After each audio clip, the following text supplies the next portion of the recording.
जी part 2 start हो गया। अच्छा ये 1 घंटा 5-10 मिनट भी हो सकते हैं, लेकिन 1 घंटे की मेरी नीयत है, ठीक है। हाँ नीयत है, नीयत पे तो अजर है ना। आप लोगों के को रेस्ट देने की नीयत से सवाब मिलेगा, ना दे सका तो कोई नहीं, 5-10 मिनट ऊपर हो जाएंगे। अच्छा चलें जी, सुने मेरी क्लासेस आगे भी हैं। मैंने आपको बताया था कि बस ये है कि हम 1 घंटा 45-50 मिनट पढ़ते हैं, वही हम 2.25 घंटे पढ़ लेंगे, ज़्यादा नहीं पढ़ना, 2.25 से 2.5 यही हो जाता है और क्या। अच्छा सुने यार इतनी आसान एडजस्टमेंट्स हैं। आज तो इंजॉयमेंट का डे है, आज तो आपकी मेहनतों की कटाई हो रही है, आज तो आपको अपनी मेहनत का फल मिल रहा है। ये सवाल जैसे होता चला जा रहा है, देखें नेक्स्ट क्या कहता है। Year and physical count sheet include a third party stock of 1320। हाँ मैं मिसाल के तौर पे आपको कहता हूँ कि ऊपर कैफेटेरिया पे जो समोसे सप्लाई करता था बंदा, वो इधर से आता है, ये कोठा पिंड से, ठीक है। और सॉरी इधर बनेगा कोठा पिंड, अच्छा कोठा पिंड से वो आता है। हर क्लास की डायमेंशन डिफरेंट होती है ना तो कोठा पिंड से वो आता है, उसका वहाँ पे जो है वो अपना समोसे का काम है, वो यहाँ से शुरू करता है। और ये पूरी आपको पता है वो मौले आदम तक जो है वो कॉलेज में सीए वाले उसने ठेका किया हुआ है, हर सीए वाले कॉलेज की कैंटीन पे वो समोसे देता है, ठीक है। अब एक दिन वो निकला और निकल कर समोसे बांटना शुरू किए ही थे कि अभी इधर ही पहुंचा था अपनी दुकान से कि बारिश तेज़ शुरू हो गई, कैट्स एंड डॉग्स वाली बारिश, मूसलाधार बारिश शुरू हो गई। अब उसने कहा कि मैं बाइक पे हूँ तो ये तो समोसे ख़राब हो जाएंगे, मैं पहले कड़ा ताज़े समोसे देना वहाँ, बाकी ये कल मैं उठा लूँगा, अब कल मैं उठा लूँगा, ये फ़िलहाल अमानत रख लो। उन्होंने कहा ठीक है, रख लिया। और इत्तेफाक से ईयर एंड था, ईयर एंड पे कैंटीन वालों ने अपना स्टॉक काउंट किया। तो जब स्टॉक काउंट कर रहे थे तो उस भाई के समोसे भी अपने स्टॉक में काउंट कर लिए। क्या ये सही है? तो अगर आपके पास किसी का स्टॉक पड़ा है तो वो अमानत है, उसको अलग रखें, उसको अपने स्टॉक में काउंट नहीं करना होता। अगर गलती से कर गए हैं तो स्टॉक इज ओवर स्टेटेड, तो उसको सही कर लें, गल नहीं किसी।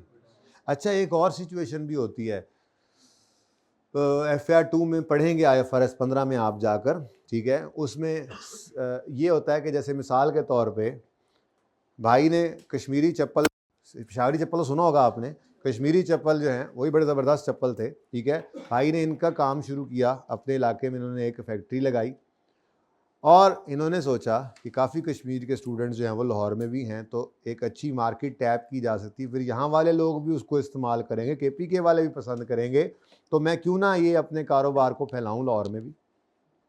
अब ये वहाँ से कश्मीरी चप्पल लेकर यहाँ पहुँचे और यहाँ पे बाटा वाली दुकान पे चले गए। उन्होंने कहा कि ये कश्मीरी चप्पल मेरे यहाँ पे रख लो, आप ये मुझसे ख़रीद के आगे बेचो अपने प्रॉफिट में, मुझे मेरे पैसे दे दो। उन्होंने कहा भाई ये कौन ख़रीदेगा, हमारे पास तो जगह ही नहीं। उन्होंने कहा यार आपकी सोच है, आप रख के तो देखें। उन्होंने कहा अच्छा हम ख़रीदते नहीं हैं, रख लेते हैं, अगर बिक गई महीने बाद आके देख लेना, अगर बिक गई तो फिर पैसे ले जाना अपने, वरना फिर वापस ले जाना जूती।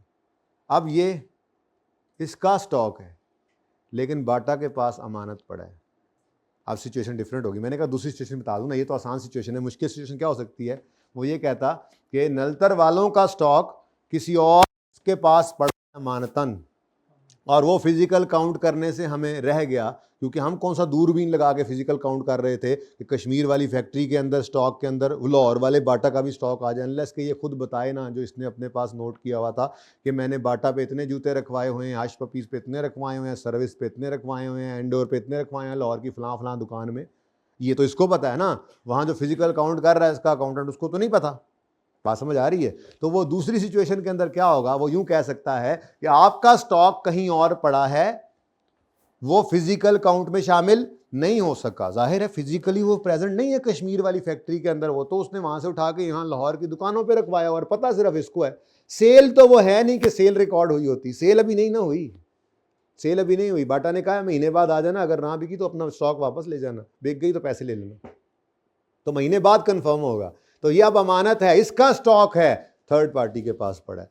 तो अगर वो फिजिकल काउंट से रह जाए तो स्टॉक कम है, तो फिर बढ़ाना पड़ेगा। लेकिन वो मुश्किल सिनेरियो बहुत मुश्किल है आपके पास आए, क्योंकि ये तफसील से आपने पढ़ना है जाके IFRS 15 में, सेल ऑन रिटर्न बेसिस कहते हैं इसको। तो इसलिए यहाँ पे आपको वो टैप अब नहीं कर सकता। हाँ ये वाली बात सादे वाली है, ये आ सकती है जो आपके सामने भी है, और वो क्या है, आपके फिजिकल काउंट में थर्ड पार्टी का स्टॉक आपने ऐड कर दिया। Year and physical count sheet include a third party stock of 1320, तो किसी का स्टॉक है। अच्छा, ये कहां लिखा हुआ है कि हमने इसको ऐड कर दिया है? नहीं, काउंट में क्या, कहां काउंट? काउंट तो फिजिकल काउंट शीट है। इंक्लूड का लफ्ज प्लीज अब ये आगे आना है, बार बार आना है, और ये परेशान ना करे आपको। बड़ा ही टेक्निकल तरीका है ये उसके पूछने का। वो यूं कह देता है सेल्स इंक्लूड, जैसे ये मैं अगली बात कर रहा था, इसका अकाउंटेंट क्या गलती कर सकता था? वो बाटा के पास पड़े हुए जूतों को सेल रिकॉर्ड कर देता, गलत था ना? तो वो यूं लिख सकता है कि sale include goods sold on return basis. अब लग तो नहीं रहा गलती है, लेकिन गलती है। क्या? रिटर्न बेसिस वाली चीजें सेल नहीं होती, और गलती क्या है? Cell include. फनकारी है कि नहीं है? तो ये लफ्ज इंक्लूड, ये आप देख लें बड़े ध्यान से, ये बताया करेगा आपको गलती क्या है। किसी का स्टॉक है, आपका नहीं है, इसका मतलब आपके स्टॉक में इंक्लूड है, तो यही तो गलती है। ठीक है, और सही है। तो यहां आपने कहा थर्ड पार्टी स्टॉक, किसी का स्टॉक, किसी का स्टॉक है, लिखो इसके ऊपर किसी का स्टॉक है।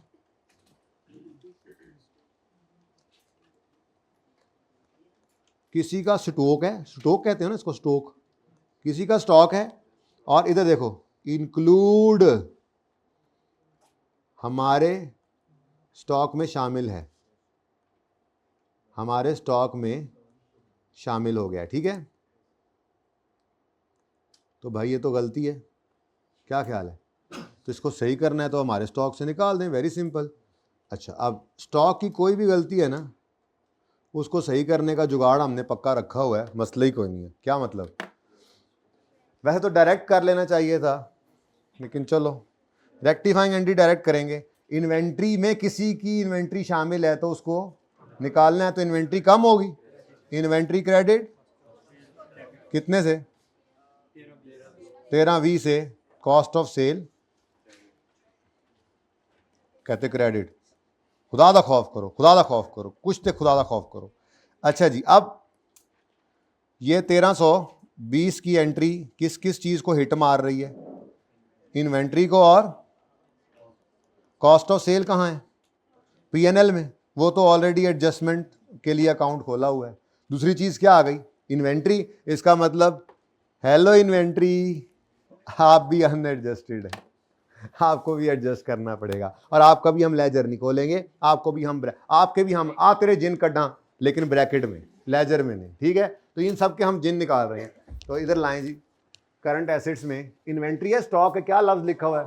हाँ, बस ये ध्यान रख लो कि सवाल में जो लफ्ज लिखा हो वो लिख दो, ज़्यादा बेहतर होता है। ठीक है, तो यहाँ पे आप लिखें आ तेरे जिन कड्डा, ये कह के यहाँ पे स्टॉक लिखें, स्टॉक लिख के जिसके जिन निकालने वो फिगर लिखें 15,320, इसके जिन निकालने हैं। ठीक है, वो माइनस में मैं एंट्री बोलूंगा। माइनस कौन है? माइनस वाला कौन है? किसने बोला माइनस? किसने बोला माइनस? अच्छा, मार्कर सही नहीं चल रहा था यार। अच्छा जी सुने, अब ये ज़बानी होने वाली एंट्रीज हैं, नहीं टाइम ज़ाया करना, ये ज़बानी करनी थी, यानी इस एंट्री को छुपा दें, छुपा दिया। ईयर एंड फिजिकल काउंट में किसी का स्टॉक आ गया है, ओ हो इन्वेंट्री, ओ हो इन्वेंट्री गलत हो गई। गलती क्या हुई है? ज्यादा होगी, सही करने के लिए क्या करेंगे? कम। तो इन्वेंट्री क्रेडिट, इन्वेंट्री क्रेडिट, लाल लाल गलतियां सही हो रही हैं। इन्वेंट्री एसेट, एसेट क्रेडिट, तो मतलब इन्वेंट्री कितने से? इन्वेंट्री क्रेडिट, और cost of sale debit. Cost of sale, cost is an expense, debit मतलब बढ़ रहा है, एक्सपेंस का बढ़ना प्रॉफिट को। लो जी, जेड़े रूटीन से चल रहे हैं, मैंने नहीं लगता कोई प्रॉफिट तुसी छड़ना है। अच्छा चलो खैर, अब ये देख लो जाके एंट्री, मैंने छुपा के एंट्री ये काम किया है, ऐसे काम डायरेक्ट करने हैं आपने, लेकिन कर दी। अगर किसी को शौक हो, कोई शगफ रखता हो ओरिजिनल रॉन्ग रेक्टिफाइंग का, वैसे सोल्यूशन में भी मौजूद है, इसलिए ना भी नोट करें तो काम चलेगा। टाइम ज़ाया कर रहे हैं, ऐसे ही एफर्ट ज़ाया कर रहे हैं, सोल्यूशन मौजूद है ना, इसलिए कह रहा हूँ। मैं तो करूँगा, समझाते हुए कर रहा हूँ। हाँ जी, ये ऐसे काम डायरेक्ट करने, तो आसान एडजस्टमेंट में, क्योंकि उसने क्या रिक्वायर किया है? एडजस्टेड बैलेंस शीट बनाओ, उसके लिए ये वर्किंग है, बस ये बैलेंस शीट है। ओरिजिनल रॉन्ग रेक्टिफाइंग एंटिटीज नहीं करें, टाइम ज़ाया होगा। मुश्किल एडजस्टमेंट तो वो ज़रूर कर लें वर्किंग में, क्योंकि ओरिजिनल रॉन्ग से रेक्टिफाइंग बनाना वैसे तो ज़बानी और टार्जन थोड़े ही है, ऐसी सादा बातें तो चलो कर लेंगे, बाकी जो थोड़ी प्लस माइनस वाली एडजस्टमेंट हो तो ध्यान से देखना पड़ता है, ओरिजिनल रॉन्ग कर लेना, शर्म नहीं करना, लेकिन आसान चीज़ों में टाइम बचा लेना। चलें आगे जी स्टूडेंट। बाटा नहीं, बाटा का केस ये होगा, बाटा को इसका स्टॉक अलग रखना, ये बाटा है समझो, अगर बाटा ने कश्मीरी चप्पलों का स्टॉक अपने स्टॉक में शामिल कर लिया ईयर एंड पे फिजिकल काउंट करते हुए, तो बाटा ने ये गलती कर दी है। अब बाटा को ये एडजस्टमेंट करनी पड़ेगी, क्योंकि वो किसी का स्टॉक था, उन्होंने अपने फिजिकल काउंट में, तो बेटा जब स्टॉक ही नहीं है परचेज कैसे रिकॉर्ड, और भाई चक्कर ही को नहीं, अमानत किसी की पड़ी है, किसी का स्टॉक हमारे पास पड़ा है, इसीलिए तो ये हमारे ये हम बाटा हैं इस वक्त, और ये कश्मीरी चप्पलों का स्टॉक था जो हम बाटा वालों ने अपने स्टॉक में शामिल करे, तो मैं उसकी बात समझा रहा था। तो हाँ, हम बाटा वाले हैं, तो अगर हम बाटा वाले हैं तो ये किसी का स्टॉक है, अमानत है, अलग करके रखा हुआ है, कश्मीरी चप्पलों का स्टॉक हजरत का। अब अगर गिनती करने वाले ने अपने बाकी चप्पलों के अंदर, बाटा वालों के अपने भी चप्पल होते हैं, खेड़ी होती है, ठीक है, वो जो, तो वो उनके साथ ही पड़े हुए थे, उसने गिनती कर, उससे क्या पता कि ये खरीदे हुए हैं या किसी ने अमानत रखे हैं, वो तो मालिक को पता था, है जी, तो इनको नहीं पता था, गिनने वालों को, उन्होंने गलती से गिन लिया, तो बाटा ने गलती सही की है ये, ठीक है। इससे ज़्यादा ना सोचें, बस ठीक है, सेल ऑन रिटर्न बेसिस आगे जाके पढ़ना ही है, इससे ज़्यादा कर नहीं सकता, वो छेड़ भी देगा तो थोड़ा सा आइडिया दे दिया आपको, थोड़ा दिमाग इस्तेमाल कर लेना। सेल ऑन रिटर्न बेसिस, ये नाम की सेल है, सेल नहीं है, तो इसने सेल रिकॉर्ड नहीं करनी, बाटा ने परचेज रिकॉर्ड नहीं करनी, इसके स्टॉक में आएगा बैलेंस शीट में, उसके स्टॉक में नहीं आएगा, ये असल बात है बस, ठीक है। सेल ऑन रिटर्न, ऐसी चलो बात होगी तो जरा बात लिख ले, सेल ऑन रिटर्न बेसिस, जब तक वो टाइम स्पैन है ना फारिग हो जाए, महीने का टाइम नहीं गुजरेगा, ये सेल रिकॉर्ड नहीं कर सकता, वो परचेज रिकॉर्ड नहीं करेगा। इसके स्टॉक में बैलेंस शीट में लिखा होगा stock in Kashmir factory and stock at Bata Lahore, Hush Puppy Lahore, लटरम लाहौर, पटरम लाहौर, वो उसके स्टॉक में ऐड होगा, इसकी बैलेंस शीट में नजर आएगा। तो sale on return basis sale नहीं है, ये सेल रिकॉर्ड नहीं करेगा, इसका स्टॉक है किसी के पास, और उधर दूसरी तरफ बाटा, बाटा की परचेज नहीं है, किसी का स्टॉक है, अमानत। अब ये तो है असल बात, अब गलती क्या कर गया, उसका अकाउंटेंट गलती कर सकता है सेल रिकॉर्ड करके, वो की बात नहीं हो रही, बात हो रही है बाटा की, बाटा के पास अमानत पड़ी थी, इन्होंने अपने स्टॉक में उसको काउंट कर लिया, निकालो, निकाल दिया हमने, ठीक है, टेंशन ना लो, आपका ही है, अलग कर दिया हमने, ठीक है। नहीं जी नेक्स्ट जी, सेल ऑन रिटर्न बेसिस की डिस्कशन है नहीं वैसे आपके सिलेबस, पीरियड एंड ना हो जाए, एक्सपायर हो जाए जब वो टाइम पीरियड, तो फिर ये सेल रिकॉर्ड कर लेगा, हाँ बस छोड़ो इस बात को, अब इससे जितना बढ़ाते जाओ, पता है एक दिन लगता है वैसे इसको समझाने के लिए, तो पूरा एक दिन लगा दूं फिर मैं, जो काम होना नहीं पर्चे में, फजूल में, जनरल नॉलेज की क्लास थोड़ा ही है, FAR 1 का पर्चा भी पास कर रहा है ना, उसको ना टारगेट को छोड़ दें, मैंने ये मजबूरी, ये भी मैंने इजाफी बात कर दी, इतनी भी नहीं करनी चाहिए थी, एक एंड सवाल में था, दूसरा एंड मैंने वैसे कह दिया आपको इजाफी, ठीक है। अच्छा जी, goods sold on trade discount, लेकिन ट्रेड डिस्काउंट पे, goods sold on credit at a trade discount, क्या आया था ट्रेड डिस्काउंट, मैं नहीं जा रहा दिखाने आपको रिवीजन के थे, नो एंट्री का मतलब क्या, अच्छा मतलब नेट कर देना है, नेट अमाउंट से एंट्री करनी है, डिस्काउंट की अमाउंट की एंट्री मैंने कहा था नहीं करते, बल्कि उसको नेट करके, पूरी गाल करो ना, नो एंट्री, उसको नेट करके नेट फिगर से आपने एंट्री पास करनी है, कहो तो जरा दिखा देता हूँ, याद है ये बात, चलो कोई नहीं, कभी तो भूलोगे इसलिए लिखी हुई है मैंने। अब जाग के जरा देखें, अगर आपने 6400 की सेल की और उस पर 10% डिस्काउंट है, तो इसका मतलब इसका 90% कितना बनता है जी, 57, यानी आपको एंट्री पास करनी चाहिए थी, यानी आपको एंट्री पास, ये क्रेडिट सेल्स हैं, good sold on credit, debtor debit, debtor debit, sales credit, ये होना चाहिए था। इधर देखो, सेल्स के साथ आपने लिखा, अब ये छोटा सा लिखना पड़ेगा ना, 6400 का 90%, ठीक है, कितना जी, ये सेल होनी चाहिए थी रिकॉर्ड, अब ये भी ज़बानी हो सकती है थोड़ी सी अगर आप हिम्मत करें तो, लेकिन चलो आप करें, मैं तो नहीं कर रहा, ये होना चाहिए था डेटर डेबिट सेल क्रेडिट, लेकिन वो कह रहा है were recorded, goods sold on credit at trade discount were recorded at gross amount, जी बेटा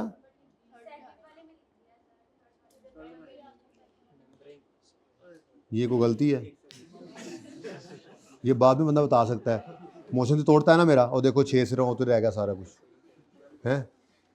मतलब ये कोई तरीका है? मतलब हाथ से बोल दो, तुसी ढंगियां देंदे हो। अच्छा जी, सही है बेटा, अब सही है। नंबर केड़ा है था? 3। मैं कहा जगह खाली है, लिख लीजिए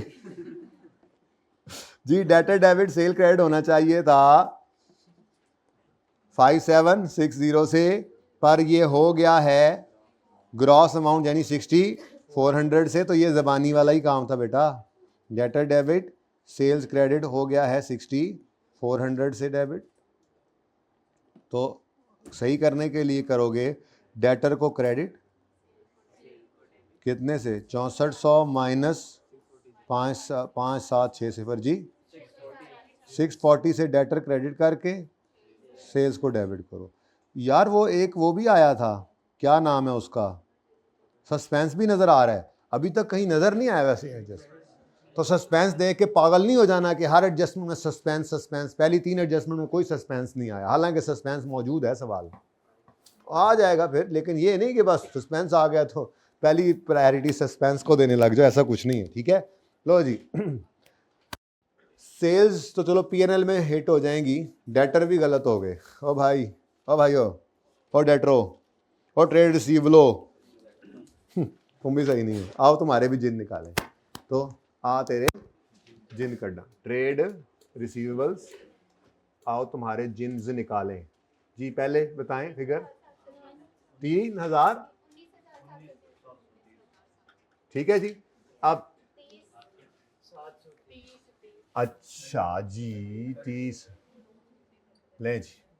अच्छा जी, अब देखें ज़बानी सोचने वाले कैसे सोचेंगे कि हमने सेल 6400 से रिकॉर्ड कर दी, हालांकि 57 समथिंग से करनी थी, तो ज़्यादा रिकॉर्ड हो गई है, उसको रिवर्स करना है। तो रिवर्स करने की entry sale debit debtor credit, sale debit debtor, और उसकी जो वो वर्किंग है वो यहीं पे ही कर देंगे। 6400 इंटू 10% करने वाले तो ऐसे करेंगे, ठीक है। सेल डेबिट, सेल इनकम है, सेल इनकम कहते हैं ना, डेबिट मतलब कम, इनकम कम हो रही है तो प्रॉफिट भी कम होगा, ये डेबिट इधर पड़ जाएगा और डेटर क्रेडिट। अब अमाउंट जो है वो कितनी है? 6400 का 10%, वो वर्किंग यहीं पे शो कर देंगे एडजस्टमेंट नंबर डाल। करने वाले डायरेक्ट तो ऐसे करेंगे, ठीक है, पर मैंने आपको एडजस्टमेंट करवा दिया जी। सेल्स डेबिट कितने से? 600। अच्छा, अब ये बस छोटा सा ना आपने यहाँ पे वर्किंग शो कर देनी है कि ये जनाब 6400 का 10% असल में ये ज़्यादा रिकॉर्ड हो गया, ठीक है जी। तो ये एडजस्टमेंट नंबर 3 की एग्जामिनर ये रूटीन है, बस ये इनफ है, मोर देन इनफ है। अगर कोई डायरेक्ट करे तो ये एंट्री पड़ी सेल्स डेबिट और डेटर क्रेडिट। यार को लाल मार्कर मंगवाएंगे, सही लाल नहीं है। नेक्स्ट इधर देखें, अब ये जो चीज़ें पिक होती जा रही हैं वो तो इधर से अब गई ना, उनका तो एडजस्टेड बैलेंस अब वहीं पे निकलेगा। एंड पे जाके देखेंगे कौन कौन सी चीज़ रह गई। ये इंश्योर करना है कि यहाँ पे जो चीज़ पड़ी है वो वहाँ पे पहुँच गई है। तो जो एडजस्टमेंट वाली हैं वो तो 1 बाय 1 एडजस्टमेंट से हिट होती जा रही हैं। जैसे आप नहीं करते होते थे फाइनल अकाउंट के सवाल से, ये हो रहा है कि ट्रायल से फिगर सारी नहीं उठाते थे, बल्कि एडजस्टमेंट पहले करते थे, ट्रायल की फिगर जो हिट हो जाती थी वो निकल आती थी। एंड पे जाके सवाल में जब सब एडजस्टमेंट हो जाती थी तो ट्रायल सारा उठाते थे, जो रह गया वो सारे का सारा पोस्ट। वैसे ही चल रहा है काम। तो जाग के बैठे ज़रा, बड़ी इंपॉर्टेंट डिस्कशन है। इस तरह का सवाल अभी तक नहीं आया है, मैं एक्सपेक्ट कर रहा हूँ कि मे बी वो इस तरफ अब जाए। उसने आपने देखा रिसेंट पास्ट में उसने करेक्टिंग एंट्रीज भी करवा ली, उसने प्रॉफिट स्टेटमेंट भी बनवा ली, उसने एक बार सस्पेंस अकाउंट भी बनवा लिया है। लेकिन अभी तक उसने, अच्छा ज़रूरी नहीं पूरी बैलेंस शीट दे, जैसे वो आपको मैंने पहले 2-3 सवालों के अंदर फिगर लिख के दी थी, the figures extracted from draft financial statements, तो ऐसे ही वो यूँ कह सकता है एसेट्स, लायबिलिटीज़ और profit, these are figures extracted from draft financial statements, और ये एडजस्टमेंट्स के बाद कैलकुलेट करेक्टेड फिगर्स। तो यही काम कर रहे हैं, पूरी बैलेंस शीट भी बनवा सकता है, एडजस्टमेंट ज़रा कम कर दे तो 7-8 नंबर के लिए वो करेक्टेड बैलेंस शीट बनवा सकता है। तो ये अभी तक चूँकि आया नहीं है इसलिए इम्पॉर्टेंट है, इसको ज़रा ध्यान से देखें, ठीक है। अच्छा जी, अच्छा, उसके बाद ये एडजस्टमेंट इंपॉर्टेंट थोड़ी सी है, करते हैं इसको आसान पहले कर लेते हैं। Number 5, adjustment number 5। हाँ जी पढ़ो, आसान आसान पहले करें जल्दी से। क्या कह रहे हैं? 4 आसान है, 5 है। 4 मैंने छोड़ दिया ज़रा बेटा, 4 करवाता हूँ ना, आप लोग इधर आ जाओ मशवरे देने वाले मुफ्त, फिर आप लोग करा लो। 5 पहले करें, पर्चे में भी ऐसे ही करना है। A cheque of 500 issued by a customer as an advance. Part 2 start हो गया ना हमारा। A check of 500 issued by a customer as an advance was dishonored and returned by bank on 31 दिसंबर। आगे ना पढ़ो, पहले बताओ, अगर इशू किया है कस्टमर ने चेक और वो डिसऑनर हो गया है तो इसका मतलब ये कस्टमर वाला चेक था, जब आया था तो एंट्री की थी बैंक डेबिट डेटर, अब ये डिसऑनर हुआ है तो एंट्री होनी चाहिए, ये पहले लिख लें, अगर हो गई होगी तो कुछ नहीं करेंगे, एंट्री होनी चाहिए डेटर बैंक, बड़ी खुशियों में बैंक डेबिट किया था, क्रेडिट करो। डेटर खत्म हो गया था, नहीं खत्म हुआ, ठीक है, वापस डेबिट करो उसको, तो डेटर डेबिट बैंक क्रेडिट। ये जो यहाँ बैठे होते हैं ना 2-4 फनकार, ये ऐसे ही आखिर में आ गए ना अभी ज़ाया हो जाए मेरे से 500। जी बच्चों, नेक्स्ट। जी बेटा देख लेता हूँ मैं। चेक इशूड बाय, हाँ एज एन एडवांस, अगर डेटर ने, कस्टमर ने चेक दिया है तो ये डेटर नहीं, ये बेसिकली एडवांस फ्रॉम कस्टमर है, ठीक है जी, कोई फ़र्क नहीं पड़ता, एडवांस फ्रॉम, एंट्री उल्टानी है ना, सही कह रहे हो आप जी। Advance from customer debit bank credit होना चाहिए। ये क्या हुआ है, ये कस्टमर का चेक जो उसने एडवांस दिया था फॉर गुड्स या सर्विसेज वो डिसऑनर हुआ है, ठीक है, सॉरी जी, ठीक है, आप कह रहे हैं advance liability, advance from customer is a liability. अच्छा जी, वो कहता है oh no entry has been made, जो होना था वो ना हो पाया, तो वो कर लीजिए एडवांस फ्रॉम कस्टमर डेबिट और बैंक क्रेडिट। अब एडवांस क्या है, एक करंट लायबिलिटी है, ठीक है, कितने से, अब इसका मतलब भाईजान बैंक जो बच गए थे अब वो भी नहीं बचे, वो भी गड़बड़ है, ठीक है, बैंक में भी गलती है ना, तो बैंक की गलती को भी सही करना है। और दूसरी तरफ advance from customer is a liability, तो कैश एंड बैंक इकट्ठा पड़ा है तो अच्छी बात है, हम भी इसको इकट्ठे ही रख लेंगे, एडजस्टमेंट इकट्ठे ही डाल देंगे इसमें। और अदर पेएबल्स में ही ये पड़ा होगा जो रिवर्स नहीं हुआ। देखो ना, आप कह रहे हो बैंक को क्रेडिट करो, बैंक क्रेडिट कर देंगे माइनस। आप कह रहे हैं एडवांस फ्रॉम कस्टमर नामी लायबिलिटी को डेबिट करो, क्योंकि चेक ही डिसऑनर हो गया, कौन सा एडवांस, आप पे कौन सी लायबिलिटी, पैसे तो आए नहीं आपको, तो लायबिलिटी को डेबिट करना है। अब एडवांस फ्रॉम कस्टमर कहाँ पे पड़ा होगा, मुंह पे तो नज़र आ नहीं रहा, मुंह पे नज़र नहीं आ रहा तो फिर ट्रेड पेएबल में तो नहीं ना हो सकता, वो तो क्रेडिटर्स होते हैं। फिर सस्पेंस, वो तो खुद ही सस्पेंस होता, बता देता, डिस्काउंट रिसीव्ड हो नहीं सकता। तो अदर पेएबल्स एक ऐसी जगह है जहाँ पे बहुत सारी चीज़ें छुपी पड़ी होंगी, बिजली का bill payable, rent payable, salary payable, ऐसे ही एडवांस फ्रॉम कस्टमर, ये लायबिलिटीज़ यहीं पे पड़ी होती हैं। क्रेडिटर फॉर गुड नहीं है ना कि लायबिलिटीज क्रेडिटर में नज़र आई है, तो हमें कस्टमर से एडवांस आया था, भाई बात समझ आ रही है। तो अगर कभी इस तरह का मसला आए ज़िंदगी में तो ये सोचो कि कहाँ पे पड़ा होगा ये फिगर जो सही करना है। पहले बात समझो, एडवांस का चेक आया है तो एंट्री की है आपने bank debit advance from customer credit, ये लायबिलिटी क्रेडिट हुई। लेकिन जब ये चेक रिटर्न हुआ तो इसकी एंट्री होनी चाहिए थी ये एडवांस डेबिट बैंक क्रेडिट। अब ये रिटर्न की एंट्री नहीं की तो ये रिटर्न की एंट्री करनी है। अब ये रिटर्न की एंट्री में लायबिलिटी को डेबिट करना है आपने और बैंक को क्रेडिट करना है। अब लायबिलिटीज़ में ये पहले क्रेडिट हुआ पड़ा है तो डेबिट करना है ना सही करने के लिए। अब वो क्रेडिट कहाँ हुआ होगा, ये कैपिटल में हुआ पड़ा होगा, प्रॉफिट में पड़ा होगा, अच्छा ट्रेड पेबल्स में होगा नहीं, सस्पेंस में हो सकता है, डिस्काउंट में पड़ा होगा। तो जब सामने नज़र नहीं आ रहा तो ऑब्वियसली वो अदर्स के इस जमकट्टे में ही पड़ा होगा, वरना फेस पे अलग से नज़र आ रहा होता, ठीक है। तो अदर पेएबल्स एक गलती, अब एक गलत फिगर हो गई है और दूसरी तरफ कैश एट बैंक भी गलत हो गए, तो दोनों के जिन निकालें। और दोनों को ब्रैकेट्स में ले आए, तो cash and bank, cash and bank जी, अनएडजस्टेड फिगर बताएं। अब ये देखो, ये लेजर नहीं बना रहा मैं, ये लेजर ही तो बन रहे हैं, अनएडजस्टेड फिगर्स एडजस्ट होती जा रही। दूसरी क्या चीज गड़बड़ है जी, तो अदर पेबल्स भी यहां पे आके लिख लो बस, ठीक है। 2680, ये मेरी बात समझ आई है आपको कि अगर ये नहीं नजर आ रहा पेबल्स में, मतलब क्रेडिट लायबिलिटी एक है तो नजर फेस पे नहीं आ रही तो कहाँ छुपी पड़ी होगी, तो कॉमन सेंस यही कहती है अदर पेबल्स। ये बात इतनी इजी ना लें, कैश फ्लो के टॉपिक में ये बात जाके बार बार इस्तेमाल होगी जब हमें ये अजम्पशन इस तरह से लेनी पड़ा करेंगी, ऑब्वियस जो बात है उस तरफ जाएंगे, नॉर्मल अजम्पशन है, बिल्कुल लॉजिकल बात है कि एक लायबिलिटी है एडवांस फ्रॉम कस्टमर, वो नज़र नहीं आ रही है फेस पे, तो उसने कोई गड़बड़ भी नहीं बताई कि वो क्रेडिटर में पड़ा है या कहीं डिस्काउंट में वही पड़ा है या सस्पेंस में पड़ा है, तो इसका मतलब फिर नॉर्मल बात है वो अदर पेबल्स नहीं पड़ा होगा, जिसमें और भी बहुत सारे पेबल्स होंगे, salary payable, rent payable, electricity payable, interest payable, तो उसके अंदर ही एडवांस फ्रॉम कस्टमर नामी लायबिलिटी पड़ी होगी, तो उसको वहाँ से निकाल लेते हैं।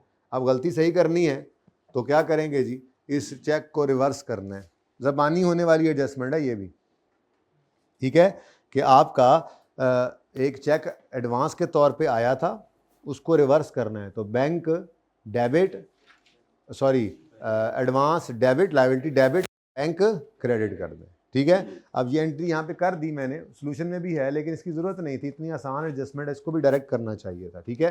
तो बैंक क्रेडिट करें, बल्कि तरतीब में चले, एडवांस फ्रॉम कस्टमर डेबिट, अब ये लायबिलिटी है, डेबिट मतलब माइनस कितने से, ये लायबिलिटी डेबिट हो गई, और बैंक क्रेडिट, बैंक क्या है, एसेट है, एसेट, क्रेडिट मतलब माइनस होगा, एडजस्टमेंट इज ओवर।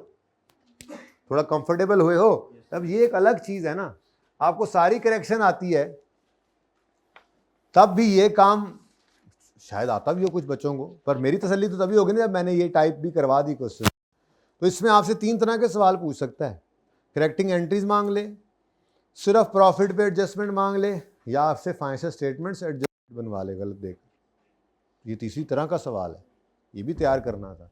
तो बस पता है आपको ये पता नहीं था कि आपको पता है कि ये कैसे करना है, तो अब आपको पता है कि आपको पता था, बस इतना सा बताना था आपको, ठीक है। एडजस्टमेंट नंबर, यार ये 7 और 8 जो है ये की हुई, ज़रा जल्दी से इसकी ना, मुझे क्या कहता है वो, अपग्रेडेशन ऑफ प्लांट है, यानी कि पीपीई डेबिट फिक्स्ड एसेट लिखूंगा ना मैं, कौन सी एडजस्टमेंट है, नंबर 7 है जी, fixed asset debit cash credit होना चाहिए था, ऐसे ही है ना। अपग्रेडेशन कितने थी, 2500 की, ये होना था, वो गलती से उसने क्या कर दिया, वॉज चार्ज टू, ये एडजस्टमेंट हुई है। रिपेयर एक्सपेंस डेबिट, ये शुरू में हमने की थी, repair expense debit cash credit, तो सही करने के लिए क्या कर लोगे, ये मैं इसलिए करवा रहा हूँ कि मैंने आपको उस वक्त तो एंट्री तो ये करवा दी थी, प्रॉफिट की एडजस्टमेंट भी शायद सोचवा ली हो, शायद उस वक्त प्रॉफिट की एडजस्टमेंट ना सोचवाई हो सिर्फ, बल्कि सोचवाई थी, चलो जो भी है, लेकिन अभी जो प्रेजेंटेशन है ये तो नहीं ना थी, तो इसलिए क्विकली इसको मैं कर रहा हूँ। तो फिक्स्ड एसेट डेबिट होना था, नहीं हुआ, करिए। रिपेयर एक्सपेंस कैश क्रेडिट होता होगा, कुछ ना करें। रिपेयर एक्सपेंस भाईजान गलत डेबिट हो गया है, इसको सही करने के लिए बोलो शुक्र है, भला क्यों, नहीं मुझे त्रा पड़ गया था तो कहीं मैं लॉस में ही ना चला जाऊं, लेकिन एकदम से एक एडजस्टमेंट ऐसी आई है, एक्सपेंस क्रेडिट मतलब एक्सपेंस कम, एक्सपेंस कम तो प्रॉफिट बढ़, और अच्छा खासा बढ़।